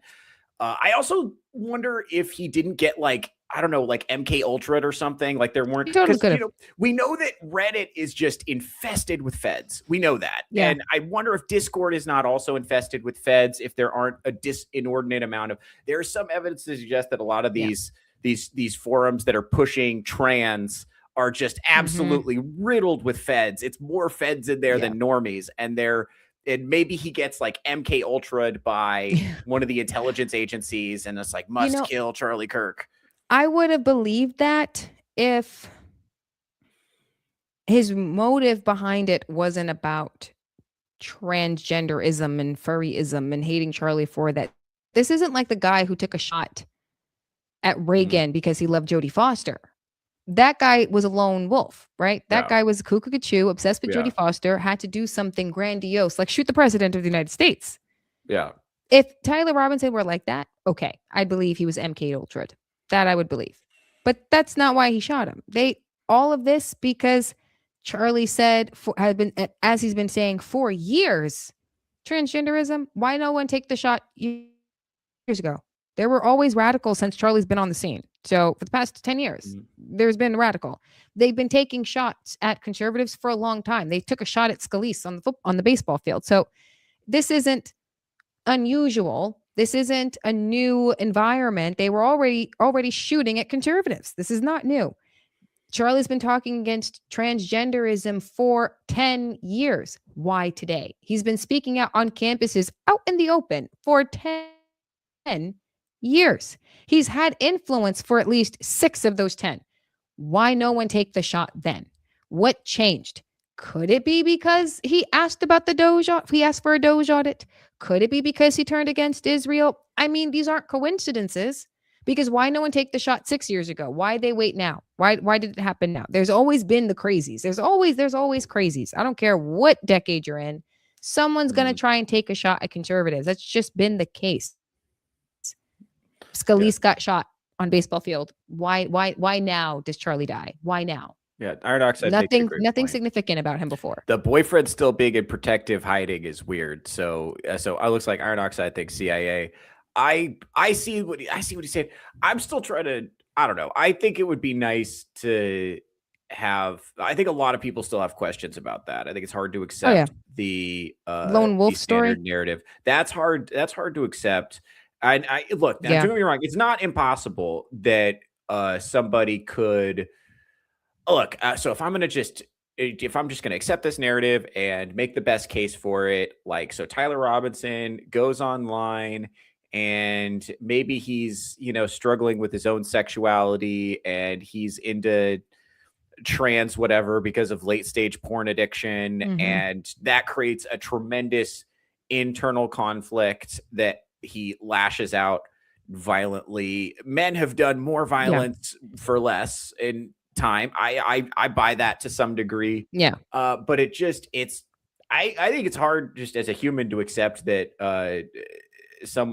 something that derails that changes the course of history so significantly could have been just one guy. And the other thing too is that the amount of power that Turning Point USA has amassed on the back of this, like, bro, I was calling this out right away. Like the one of the fundraising emails that organization sent out using, it was ostensibly written by Erica Kirk. Of course it wasn't. It was written by some intern, right? But it was just like, I miss my husband every day.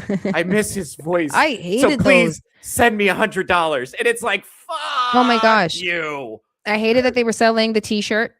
The commemorative coin. Oh my gosh, I hated that. And even yesterday, I was literally on my way home from work and I get a Instagram notification. Charlie Kirk made a post. It's like, gosh, like stop using it. Like when my uncle passed away, there were no more posts coming from his Instagram. Stop. It's visual. It's disturbing. It's disrespectful. I don't like it. I just find that to be it's degenerate. It's sinister. I don't like it. Erica should have known better. And to be a Christian, this is just all kinds of wrong, period, full stop. But the idea that he had become so wokeified and radicalized in those chats, I think that's plausible. I think that's probably why he was easy to target to make the shooter. He's probably out of all the ones in that chat, maybe let's say it was CIA or Mossad or the French intelligence that Candace mentioned, or pretty much any intelligence agency. If they're all under the behest of Zionism, then they're probably in these chats trying to find the person who's more likely to take the shot. And maybe Tyler presented to be that opportunity. Yeah. That's very likely, very plausible. And so he's who they picked. He's who they took that's who they hired to take the shot. And they figured that they could just make him a patsy. Probably didn't expect him to turn himself in. I think they thought they were going to bust in, kill him, and then call it a day. Weren't expecting a trial. I think that there's some credibility to him being radicalized in those chats. But honestly, I think it's where they selected him to take the shot. He didn't just decide one day, I'm going to be the one to do it. You know, like someone had to put him up to it. Let me pull on this thread a little bit, because I think this is an interesting idea. Because we have Iron posted an interesting idea in the chat. Do you think there's a connection between Tyler Robinson and Thomas Matthew Crooks? Thomas Matthew Crooks being, of course, the Trump shooter, shot Trump through the ear.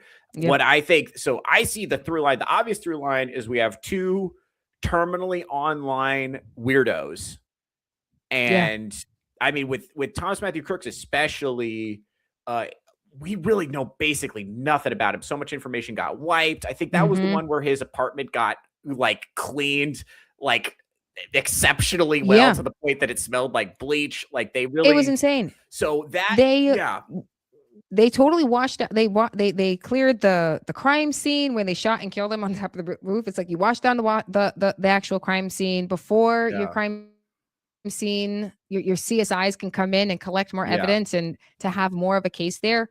Like what happened there. We haven't even been told the actual moment the Secret Service had him in their crosshairs. Why didn't you take the shot sooner? Like all of these questions that we've all had for over a year now, none of them have been answered. Yeah. Why not? I do think there's a connection there, but it's not the connection isn't with the two shooters, right? It's per se, right? Like I don't think they were in the same chat. I think whoever selected Crooks is the same organization, entity, person that selected Robinson. Yeah. They saw a threat, they saw an enemy that they needed to take out. They wanted to make sure they could put the blame on the left, so they went for one of these radicals, and that's where they found them, in these radical environments.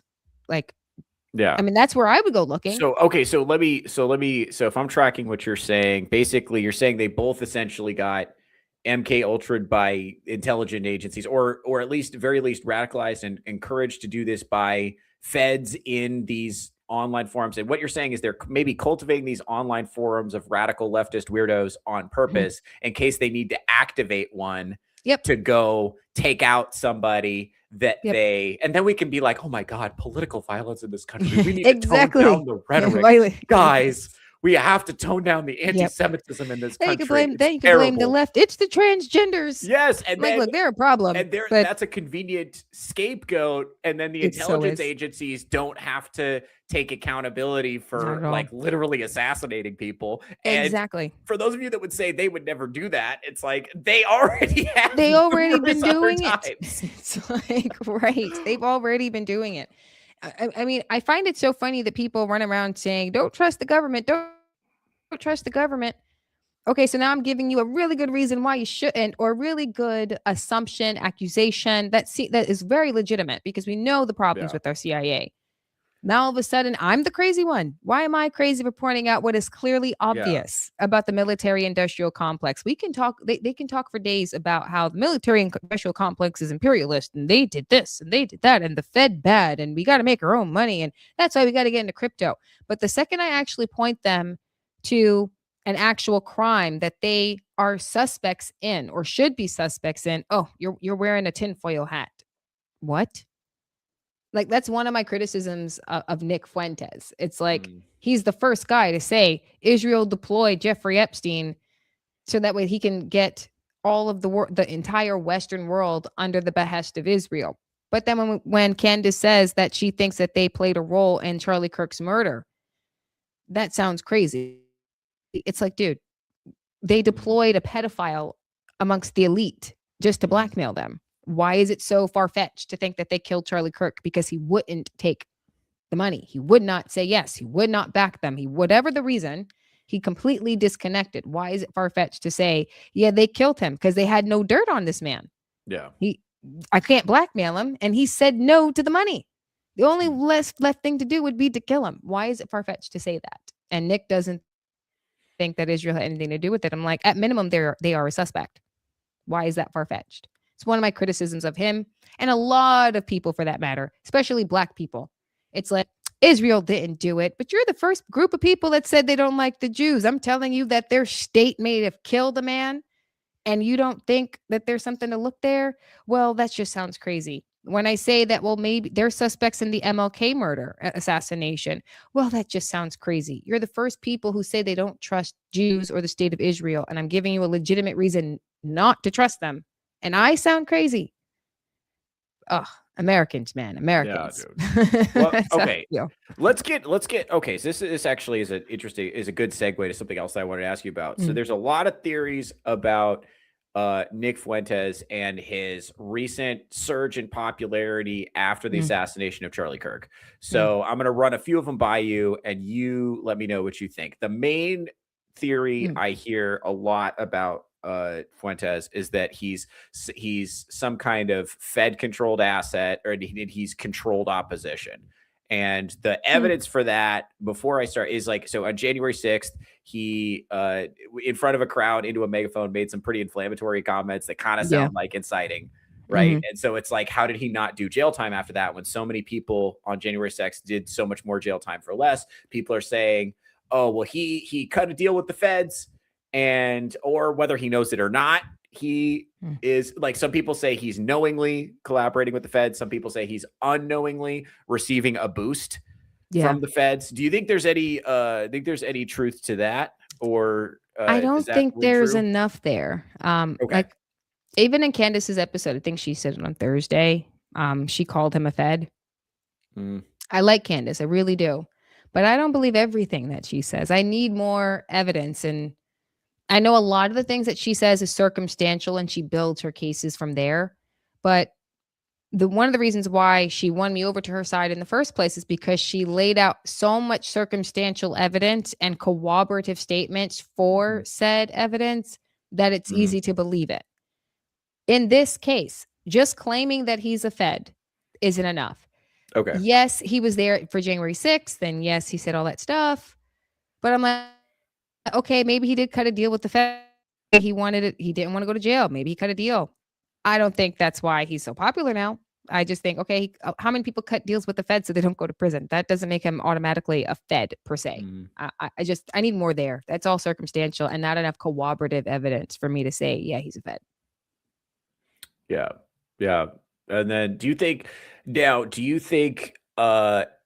other thing I've heard about him is that his boost in popularity is artificial. And because I don't know about you, but like when after the assassination of Charlie Kirk, I got a huge boost I went from seeing 0 Nick Fuentes reels to every second or third reel was a Nick Fuentes reel. Yeah. Like, I think a lot of us went through that. Now, some of that I think was, okay, I'm just going to say as somebody so I keep a finger on the pulse of what's going on with young men. That's kind of my pet issue. Pause. No homo. But yeah, I'm not, but I'm paying attention. I know what you mean. I'm paying attention to what's going on with them, because that's where young men are really dissatisfied. They really don't like their lives. They've been disinherited from the country that their ancestors built.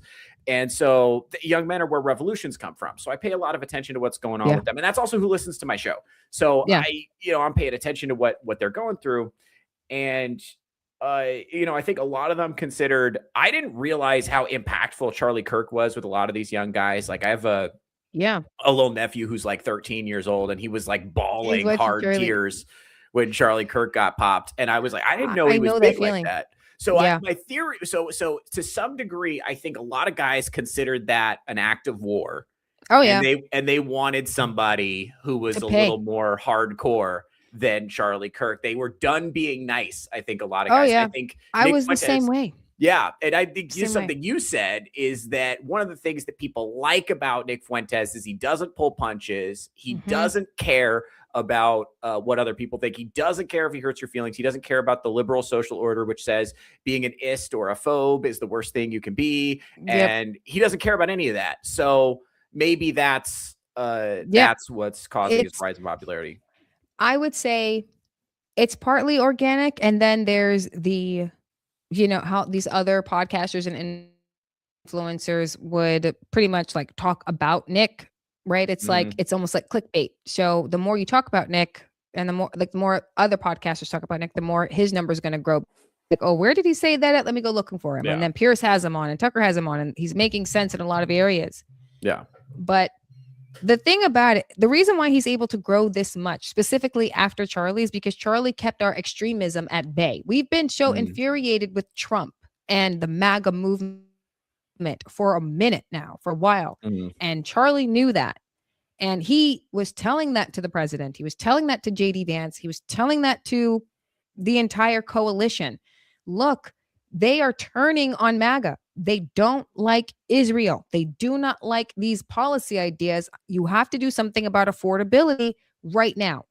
You are either going to see a bunch of socialists on the left who want communism, because those are the ones who voted for Mamdani in New York, or you're going to see a rise in extremism on the right because you're not focused domestically. Charlie kept our extremism at bay. Then they killed him. Now we're overplaying nice. When they killed, I felt the same way those young men did. I was angry about it. I felt like he's who I wanted to be my president or vice president come 2028. It was not a JD Vance Kirk ticket. It was a Tucker Carlson Kirk ticket. That's what I wanted. And killing Charlie, oh, I was infuriated. I'm like, I want war. I don't want this case to take 1,000 years to get the truth like it did with JFK. I don't want to hear anything from the FBI other than this is who all is involved. And they just kept lying about it. And they kept on lying. And this is why both Candace and Nick have grown exponentially. Her investigation skyrocketed her numbers. Nick coming out not having any fucks to give grew his numbers, because that's exactly what we've all been wanting. Just someone speaking truth to power and exposing what we've been seeing for the longest time, which is what you get with Candace, and then someone punching the hell out of the elite and not caring. And that's Nick. That's why he's growing in popularity. Charlie was the apologist conservative, right? The apologist Christian. I'm sorry that it hurts your feelings, but this is the truth of the matter. Yeah. That was Charlie. Nick is like, well, I don't give a shit that it hurts your feelings. This is the truth of the matter. That's Nick. Yeah. Okay. But yeah, Charlie kept our extremism at bay, man. The second he died, oh, it was war. Now I don't care what Trump thinks. That's why a lot of us don't give a damn about MAGA anymore. I give two shits about MAGA. I want everything America. I want every immigrant kicked out. I want all visas overturned. Anyone who is not Black, white, or Native American, get out of my country. And I'm saying that as someone who's half Panamanian. That's how radical I got. Right. Yeah. I think a lot of people feel that. Well, a lot of people feel that way. I think. Well, and then that's true. That point about Charlie Kirk being sort of the gatekeeper within the conservative movement is really true. Yeah. And the Groyper Wars were significant. That was a significant thing that they were dealing with. Like, he was very aware of Nick. He was very aware of the people that followed him, and he was adamant about keeping them out of the mainstream and marginalizing them as much as possible. And I mean, he had to be aware that they were infiltrating his organization and they were infiltrating the GOP. Like, they were doing this infiltration campaign. In Nick's words, he fucked your organization, got it pregnant with a bunch of little Groypers. And it's like, yeah. And I was like, I was begging people. I was literally begging people. I was like, I am begging you guys not to ignore this. And then it just, I think without him functioning as a stopgap, I mean, we saw this at AmFest. Everybody at AmFest either talked about Nick by name or by implication. He cast a big shadow. He was the most powerful person there, and he wasn't even invited. And Ben Shapiro is trying to step up and say, I'm the gatekeeper of conservatism now. But the problem is he doesn't have the clout he used to have. He's hemorrhaging subscribers. A lot of these young guys who There's so many memes about this. But there's a lot of these There young guys. is. They got know what it brought is? in. Go Ben ahead. Shapiro comes off like he comes off like a man who's never got into a fight. Like he's never punched in the face before. Like That's I true. swear. That's He true. comes off that way. Charlie, as even though he was an apologist, like I believe him if he ever, I believe this is a man who when he was in high school, he duked it out at one point or another. Same thing with Nick. Like Nick talked so much shit. There's no way he didn't get into a fight. Ben Shapiro, grew up with a spoon in his mouth and had all, his family were wealthy to some degree, upper Yeah. middle class money, right? So I feel like he never got into a fight. I feel like he ran into a scandal or problem. Mommy and daddy bought him out. I feel like he's so pompous that way. He's never gotten his ass kicked. Mm. And I'm like, dude, you don't come off masculine. He comes off very pseudo-intellectual, and pseudo-intellectual men come off simpish. They don't come off masculine. They just don't. Mm. Now, I'm not saying that Nick doesn't come off immature sometimes, because he does. And Sure. maybe Yeah. that's because he's a 20-something-year-old bachelor, and that could change.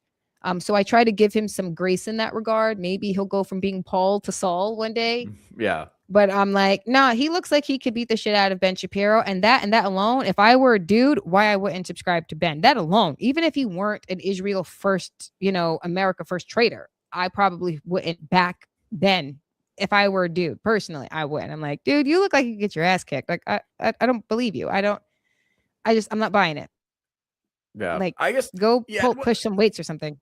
I know. I'd be great. Like I also, I don't know, maybe this is like the reason I'm not as I don't know, I'm not as afraid of Nick Fuentes as like some other people that I Yeah. know. And I think that's because at the end of the day, he's still just a guy talking. Like he's still one of the nice ones. Like there are people coming up behind him who aren't, there's an element of Nick that's always like, no, I'm just kidding. I don't really think Hitler's cool. But the guys coming up behind him are not kidding. Like they really do think that. So this is why I'm saying I want to engage with, there's a lot of people who agree with him, even more people that agree with him. There's people who don't even listen to his show at all, who came to agree with him independently of ever even knowing he existed. And a lot of these young guys are pissed at the way they've been just disenfranchised from their country. And I don't really blame them for feeling that way. And so I want to understand as much as I can where they're coming from and address them substantively. It's like, I think when it comes to young men in general, I feel bad for them for a lot of reasons. I really do, because they have been disenfranchised and they have been under siege. It's like, you're meant to be aggressive. You need to be a monster when you're young and lash out and fight and beat the hell out of one another. And then as you get older, you learn discipline, you learn self-control, you learn how to harness that aggression and use it productively to build civilization for later your wife and children to live in. That's how that's supposed to go. But then we told them that it's wrong to be a monster as a little boy. We told them it was wrong to be aggressive and for them to defend themselves. And no lie, I'll never forget this. We were all kind of living in my mom's house, and we were living in New Jersey at the time. My older sister and her kids. My nephew, he was in school. He was in high school at the time.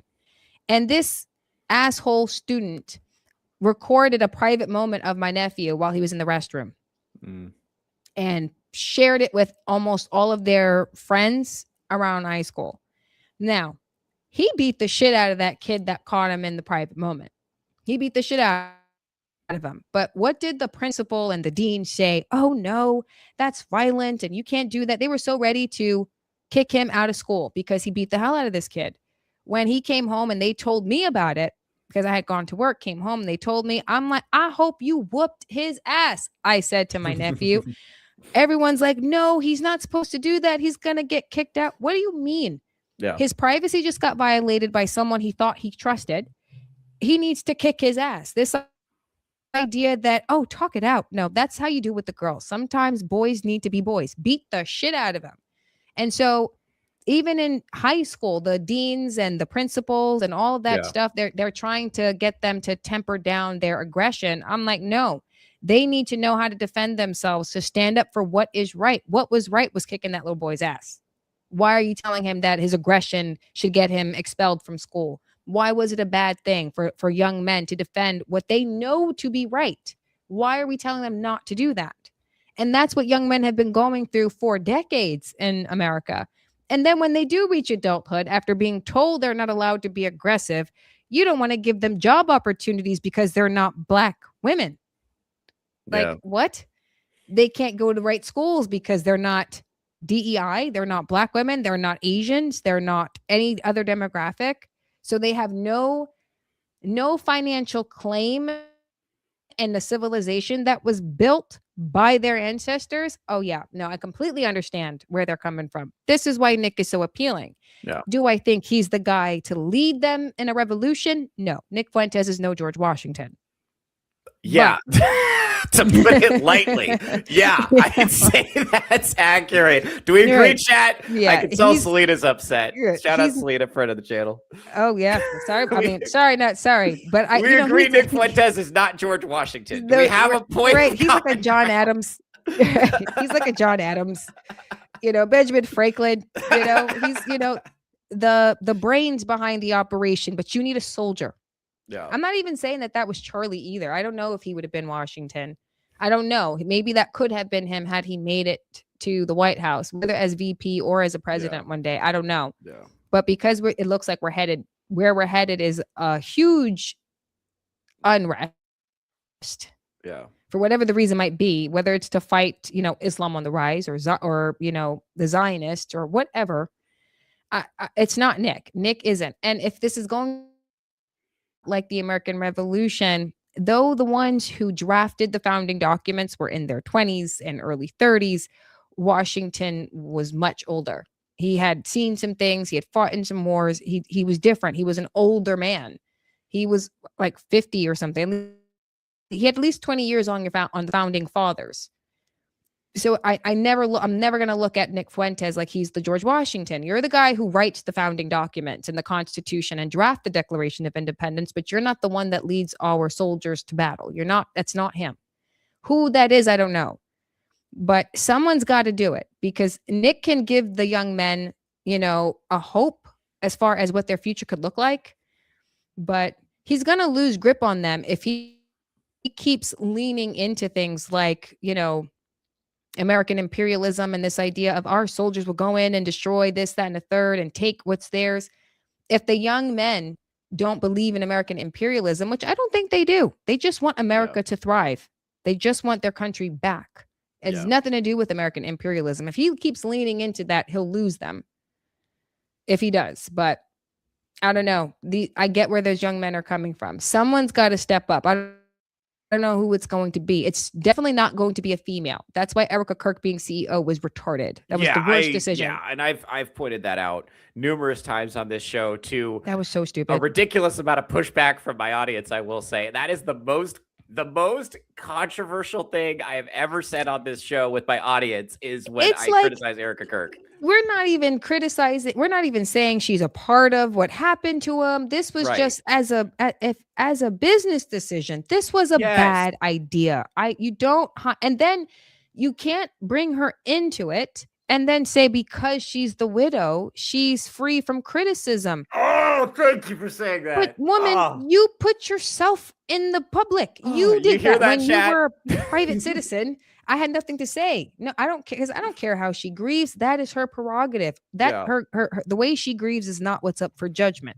Her judgment as a CEO is up for judgment and criticism. She's terrible. She can't answer direct questions. Her PR is terrible right now. These marketing strategies that she's doing with the camera behind her and her wardrobe department, like every decision that she's making as a business is god awful. That was a bad call as a business. Yeah. That's not even me saying she's connected to her husband's murder or saying she's a liar, this, or, her children aren't Charlie's. I'm not even going down that rabbit hole. I just think you shouldn't have been the CEO. Bad call, bad decision. Shouldn't have been her. No, the optics. Not are it can't terrible. be Andrew Colvin either, but definitely not her. No, the optics were terrible. Their bad. optics management. Her just like walking out to fireworks and then dry humping was- JD Vance in front of Oh my Jesus and everybody. gosh. That was fucking crazy. I Like, know, that was wild, no lie. bro. There's this video I watched about that. Like, you would have thought we were talking about JF Kennedy and Marilyn Monroe between Yeah, these two. There's this other video I saw where they're like, oh, trying to slow divorce his wife. I'm like, oh gosh, because they do look like a very handsome couple. They really, really do. Yeah. But I think Erica is about to be made a Marilyn Monroe. That's what I think. Dude, well, And- listen, I've hung out. Look, I don't know what's going on in their particular situation, but I have met women before, and I'm just saying, after that, like the fucking motorboating hug, Right? I'm just saying things were frosty between Usha and JD Vance Like- when he got home. I guarantee he walked in the Yeah. door and she was like, "So what the fuck was that?" Because I've met women before. Like I Yeah. know, like It's like, I don't like how you were holding her. I don't like how you were hugging her. Like, I get it.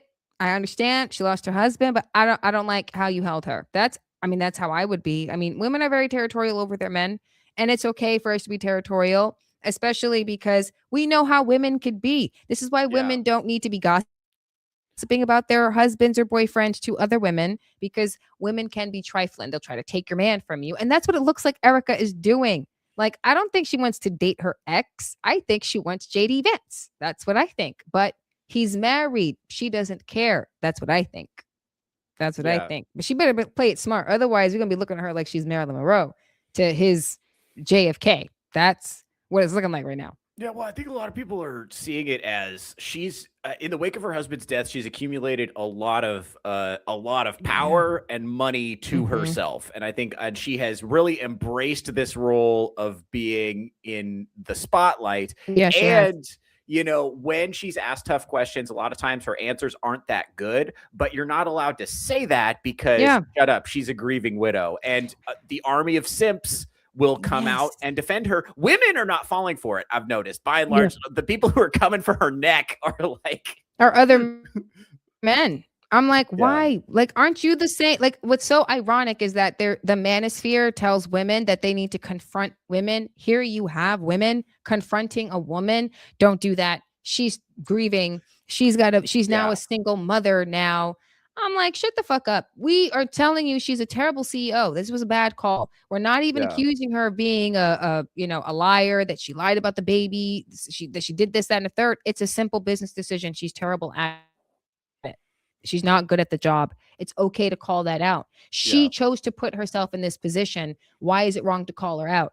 And for the manosphere to be the ones to come down on women who are saying it, it's like, no.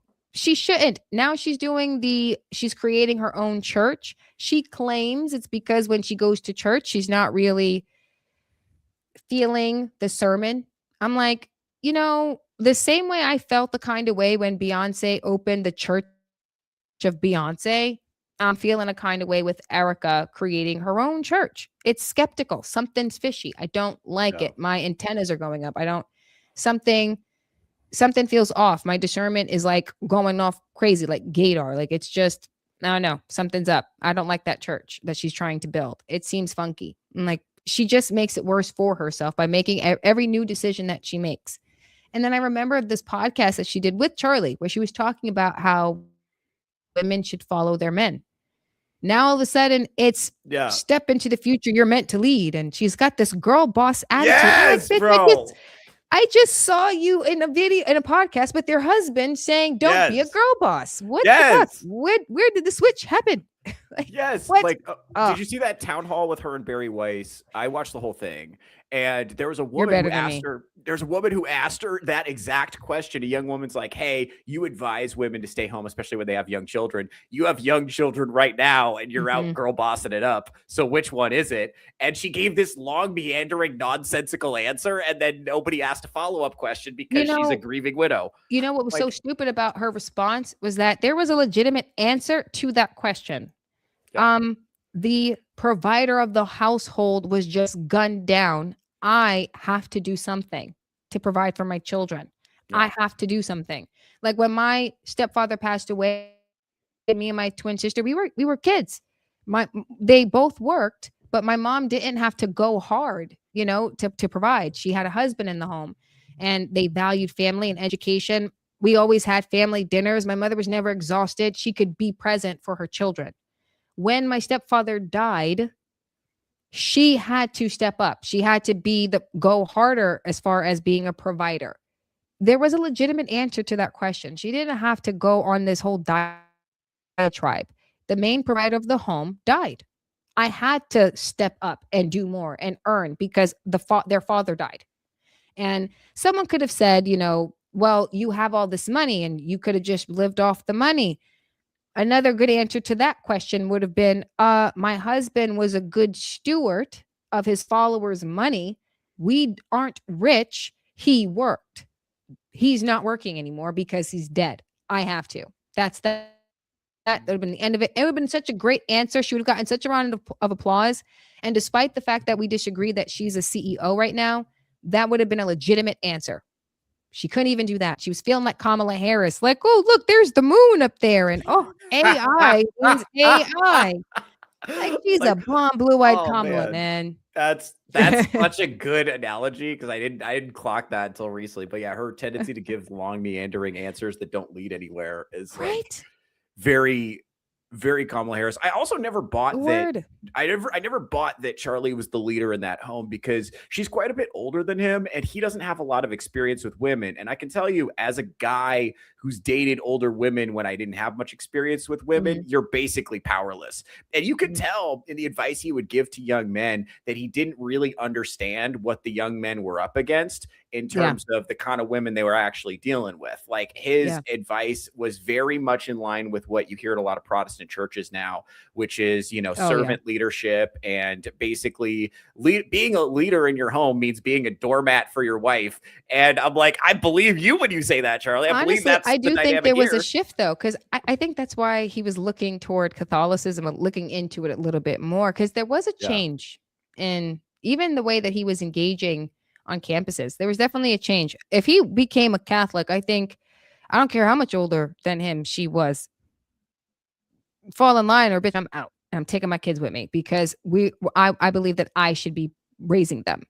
Yeah. I totally think there would have been a shift in the household had he gone all the way Catholic. I think because the way that I feel like the way Catholicism teaches family and how that dynamic is supposed to work, it's Christ, the man, the woman, the children, and it's maintain that structural discipline inside the home. I think Charlie really would have changed his demeanor a little bit. I think he would have come off a little bit more masculine. I don't know what it is. I feel like Catholic men are just far more masculine. Based? Yeah. Very true. You guys hear that? I just think they are. I don't know why. It's objectively correct. That's why you feel that way. Yeah. It's just, and I'm a Baptist for crying out loud, but I totally. Nobody's perfect. I hear you, man. I hear you. I have my issues with Baptist church. I'm grateful for the upbringing because it's why they could never convince me a man is a woman. Yeah. The one good thing that came from it is that they could never convince me of that crap. But I lean more towards Catholic, like even podcasters, Catholic preachings. It's why I am all hail the patriarchy. I want men to take over. I feel like America broke when women took over. I think men need to take it back, lock the women up in their chastity belts, hide the key in a Brinks lock box. And when they get married, then you hand the key to a husband. Don't let the female libido out ever again. Don't let them control culture. Don't let them simp you out with these stupid ass romance movies. Take it back. I want more Rockies. I want more macho. I want more Catholic, masculine men. Take over again. That's when America was great, when men had power. It went bad after that. And oh man, I all hail the patriarchy. I need the men to step up. I need them to take their power back. That's how this works. That's why seeing Erica at the head of the turning point was so bothersome for me specifically. I wasn't even at the point of she's a part of some conspiracy with the death of her husband yet. It's just, it felt so unnatural to follow a woman into what is ultimately a cultural and spiritual battle. I can't follow this woman into war. No, it can't be her. It can't be her. It has to be somebody else. She's not my George Washington. Granted, I'm behind keyboards and a video camera, but it's still a war. And though women can partake in it in some ways, it isn't physical conflict because I don't believe women should be in the military. Conversation for another day, of course. Mhm. We can't follow her lead. I can't do that. She's not who should be there at all. This turning point is meant to be a cultural war front. She can't be Washington. It can't be her. Yeah. It can't be. Somebody else has to take it. I don't know who, but it damn sure isn't her. Yeah, no, I agree with you. I think, well, part of the problem is like we have a huge problem right now with aimless, directionless, shiftless, and really angry young men. Yeah. And the last thing they need, one of the things that really bothered me that she did was at the memorial when she used part of her speech to say, "Men, your wife is not your employee. You must be a leader worth following." Meh, meh, meh, meh, meh, meh, meh. I was like, really? You're going to use your husband's memorial service to Like, that's not the nag place for that. every man in the world? It's like, this is what I'm saying. Right? Like, this is where I Gosh. think Nick. It's like, what makes you think they don't Yeah. already know that we're not their puppies? Why do you think that men don't know that? Like, Yeah, they don't dude. need to be told that we're not their puppies. They know that already. They don't. Yeah. It's man. It's magazines. It's Hollywood. It's television. They all think that men need to be told, don't abuse your wives. What do you mean? They know this already. Don't No, treat it's- her like and your what's employee. crazy- What do you mean? So this They is know it's already. the opposite. Like men need to be told to be more assertive. And I think what women are crying out for, like I talk to a lot of women. I go on the road, I talk to a ton of women, and Mhm. they tell them, I listen to what they tell me. And a lot of them are telling me there's no real men anymore. And they're telling me another thing that's coming up a lot is a lot of women, almost every woman I talk to has had one or more relationships that ended because of pornography use, which is a huge Yeah. problem, I think. And I think one of the reasons I don't think that's a good reason to leave him. no, I it's think like that's- right. It's like I think men. I'm big on we have to stop eating the slop. If you want to see clearly, you got to stop eating the slop. And the big one for Yeah. men is you got to stop. As addictive as it is, especially for young men who are exposed to it early, as Yeah. addictive as the internet porn is, you got to stop with that because Yeah. that's corrupting your spirit. I think Nick. This is the problem. I think Nick captures the spirit of the angry, disaffected male really well. And I Yeah. think in a way that Erica Kirk just can't capture that spirit because she looks and sounds like they're naggy teachers, right? But Yeah.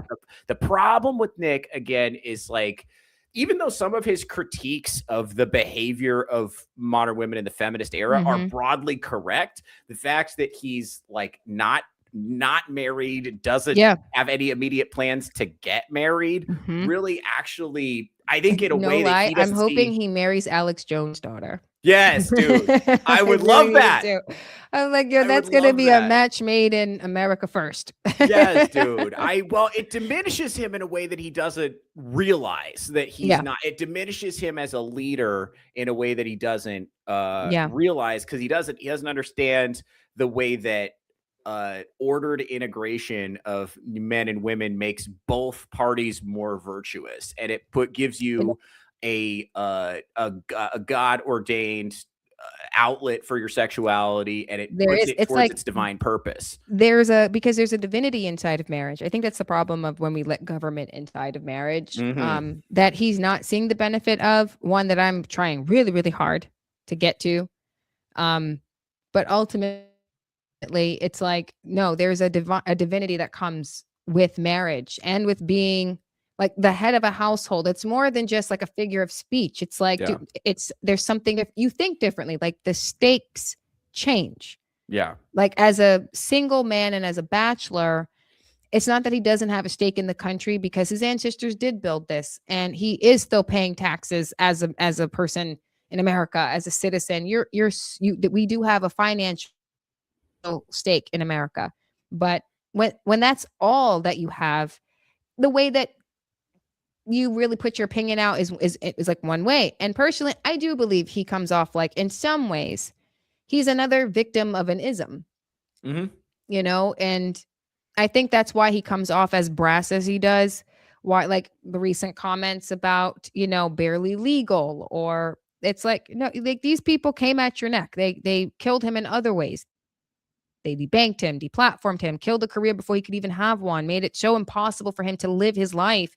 And then he's sending all these people out to try and kill him. He's been doxxed multiple times.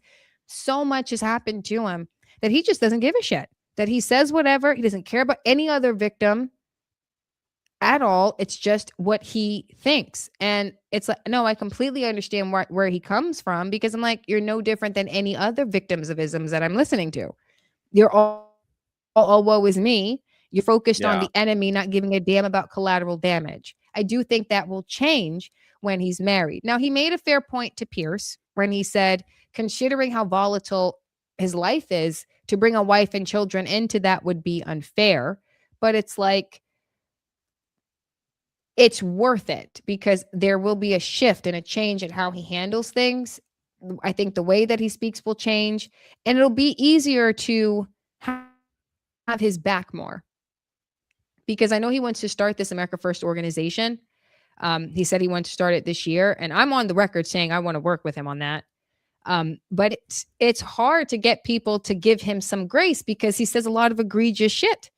And it's like, well, he says that because he is a victim of an ism. It just so happens that I agree with the ism that he wants to get rid of.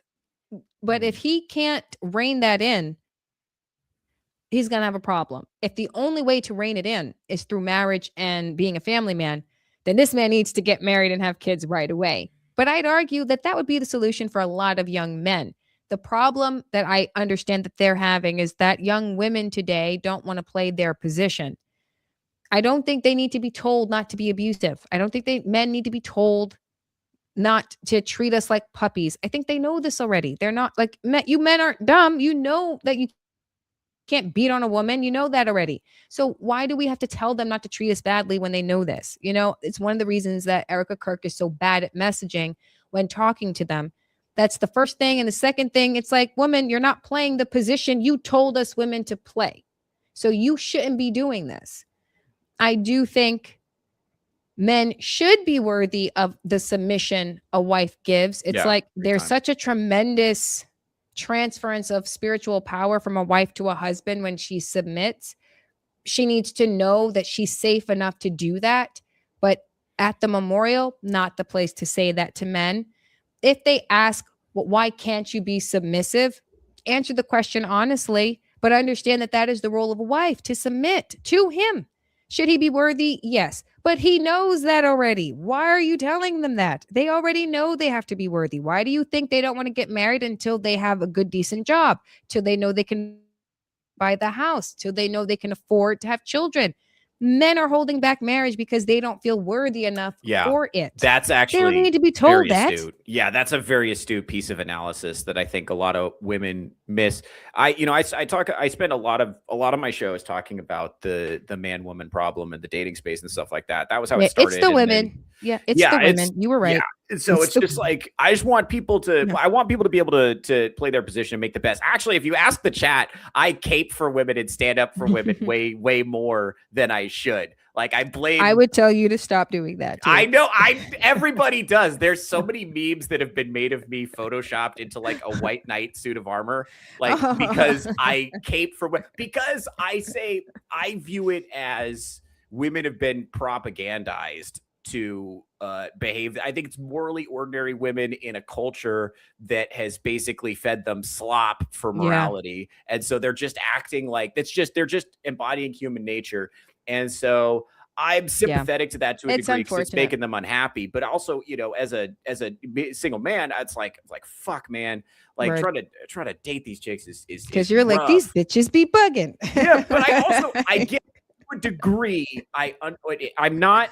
They're not wrong when they say there aren't a lot of men who have husband qualifications. What I'm upset about is that they don't understand why that is. They have this idea that they overcame patriarchal oppression when in reality government put a thumb on the scale and gave them a lot of free stuff that they didn't necessarily earn, and in the process disenfranchised men. So they don't understand why they can't have all the money, all the jobs, and also husbands that have more money and more jobs than them. They don't understand why they can't have both things.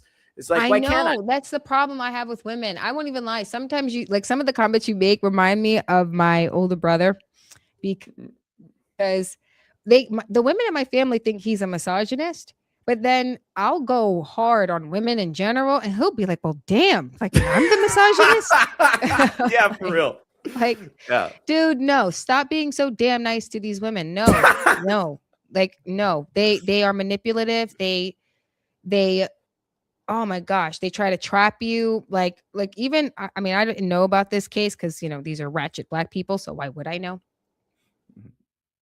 But I look at one of these streamers from Twitch. His name was Tyleel or something like that. And he's very successful. He's making good money. He had a lot of employees and he was putting a lot of people on, really building up his business and his brand. And he had a stable relationship, a stable girlfriend. There was the streamer awards. And then he hooks up with some chick. Fast forward 48 hours later, the chick is claiming sexual assault. And I'm like, you see, but now had you exercised some discipline, Bingo. said, bitch, no, I'm going home to my girlfriend, you wouldn't be spending hundreds of thousands of dollars in legal fees. Because for like 3 weeks, he couldn't say nothing. His lawyer said, don't say anything. So for 3 weeks, this girl was going on live stream and hurting his credibility. He's losing money and sponsors and this, that, and the third. And then you got to spend all this money on legal fees. Why? Because you couldn't exercise discipline. Right. Now, is it a good thing that all these women believed this girl? I listened to her live stream. I'm like, this bitch is lying. I just knew she was. She was so lying. Yeah. She did this because she wanted money from him. She wanted some opportunity from him. And all he wanted to do was smash. She didn't get what she wanted. She lied. And then there's proof in the pudding. Yeah. But he had to wait 3 weeks for him to release that. I'm like, dude, you just lost $250,000 because of one night. Mhm. Exercise your discipline. So I do think there needs to be someone that comes in and helps them harness their aggression, manage, Yes. get them disciplined again.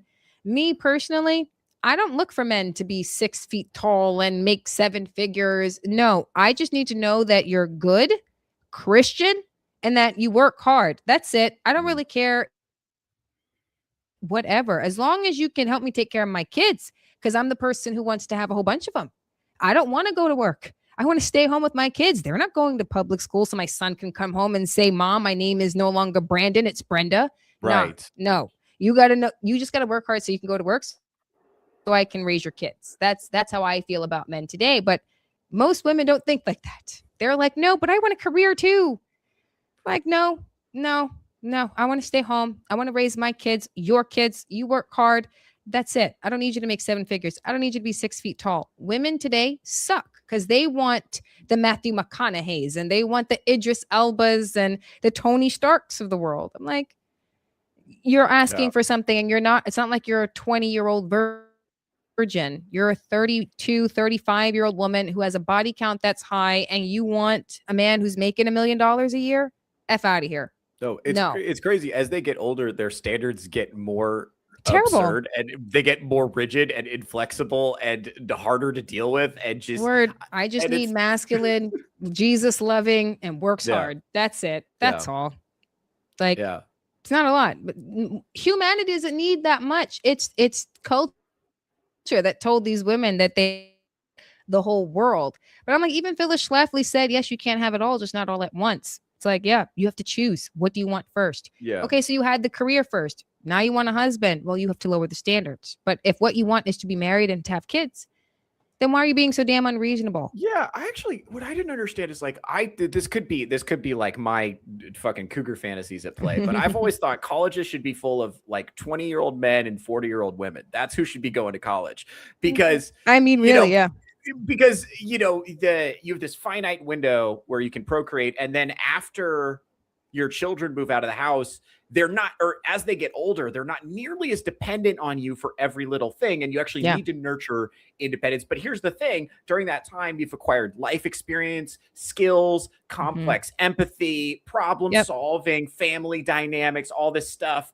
Those skills would be valuable if they were applied in a different way. And now you are not as needed so you got to find something else to do. Why not have that be the time that you go and pursue, I don't know, whatever the fuck you want to do, whatever the fuck you want to do. It's so crazy that you said that because, I'm 30. So I'm like, I got a biological clock that's ticking. Yeah. And I have older siblings who are like 21 years older than me. So they're 50, 51. And they're looking at me and my twin sister like, oh, you have it, you're living it up, like you don't have a husband, you don't have children, and it's all good, you can get married later. I'm like, later? So what, I could be 50 years old chasing a 6-year-old? That doesn't make sense. Yeah. That's ridiculous. And I have this thing about being a large child. I mean you can tell, like I got baby Yoda and a teddy bear, Darth Vader, that's his name, Darth Vader. Like I'm a large child, so I love playing with children, I love being in Yeah. their imagination with them. When I'm 50, who's getting on the floor with them? Who's chasing this 4-year-old around the house? Like, who's doing that? I don't want to Yeah, do for that when real. I'm 50. This is why priorities. Why I'm not trying to build my own Daily Wire. Fuck out of here. I like the idea of bringing maybe a couple hundred from my cartoons and focusing on getting married. That's how you're supposed to be doing it. Personally, Yeah. much prefer to have gotten married when I was younger. My mother did it right. She had me and my twin when she was 37 years old, but now we were her last 2 children. So she's had 6. She chose family over career, and she had a beautiful singing voice, had the opportunity to play Effie White in the original Dreamgirls, and walked away to raise her family. Now that all her children are grown and out of the house, she wants to know what she can do. I've been working with my mom on how to like create her own YouTube channel and sing whenever she wants. She's released an album a few years ago. She created her own music label, and though she won't be as big as Beyonce, she's making money from her own music, and she gets to do that now. And it's like, right, but that's how that was supposed to be. That's Yeah. how that goes. You raise your children, you have fun with your kids, you have fun as a family unit with the family dinners and the drama that comes from your teenage daughters and your son sneaking in the girlfriend, and you're so sick of them and ready to kill them all. And then they move out of the house and, oh, I miss my babies. What am I Yeah. going to do now? That's the way it was supposed to go. That's the American way. That's the American dream. That got shattered around the 70s when they told women to take over. And women like Betty Friedan and the rest of them, like Gloria Steinem, they broke America, man. They unleashed the female libido, said abortion was okay, and now America is a hot mess. Men don't know what to do with themselves. We're not having children because they're too expensive. And men don't want to get married because they think that they have to provide the house with the white picket fence, the 2 kids, and the white dog. I'm like, no, you don't have to do none of that. Just be Christian, be really masculine, work hard, and the rest will figure out Yeah. together. That's kind of how the divine marriage works. You'll figure it out. Stop attaching monetary value and go for it. Because if she cares at all, if she loves you at all, then she's not going to care that she met you while you were still living in your parents' basement. It's because you love her so much, you're going to try hard. But I know this as a Yeah. female. Do others? No. No. They won't give him a shot. They'll break up with him because, oh, he watches porn. Then distract his ass. Get married, have all the sex in the world with him, take him hunting, go to some retreat to get him away from it. 2 weeks on vacation. Do something. Get him away from the digital world and have all the sex you want in the woods somewhere. Just get him away from the digital. But if you love him, you'll do that. Oh, I'm breaking up with him because he watches porn. And you're not perfect either, Little Miss America. I swear, women. I could go on for days. I Oh, could rant for man. days about women. They get on my Oh, nerves. man. They get on my nerves. I wish we brought this up soon. Asia, we are coming up on 2.5 hours, so I want to give it. Oh, I want to make sure we can wrap this up. Give you a chance to shout out your brand and stuff. We are absolutely going to have you back. We gotta it's have gonna be fun. we gotta have a longer conversation about the man woman Yeah. problem, because that's like my bread and butter. So I'm very excited about this. It was awesome having you on. Where can the good people of the Touchgrass audience find you if they want to find your stuff? Well, right now, you guys can find me on YouTube, America First AI Network. That's the name of the channel. If you guys like to listen to YouTube music, then you'll find the America First AI podcast. That's where I talk everything cultural, AI, my personal opinions on Zionism, all of that you will find on that. I also did release I self-published a book that I wrote years ago. It's called Becoming Brazen. I usually leave the links in that description of my YouTube channel. So head over to America First AI Network and you'll get a lot more of Asia. A lot more. Yeah. Awesome. I went up and posted a link to that. I also have a link to your X, YouTube, and Instagram in the description of this video. So make sure to go ahead and follow Asia. I have been your host, Theo Snodgrass. Make sure to come back Monday, Wednesday, and Friday. We're going to be doing Theocracy, 11 a.m. Pacific time. And then we're going to be back on Saturday with Touchgrass, 11 a.m. Pacific time. I got a bunch. I'm about to go on the road in February, so I'm going to be all over the Pacific Northwest. So if you live in such budding metropolises as Medford, Oregon, Walla Walla, Washington, Tulalip, Washington, Spokane, Washington, Richland, Washington, any of those places, and you want to come see me do live comedy, make sure to follow me on social media so you can see where I'm going to be at a city near you. And thank you very much. Please enjoy the intro to my other show as the outro to this show. And we're out.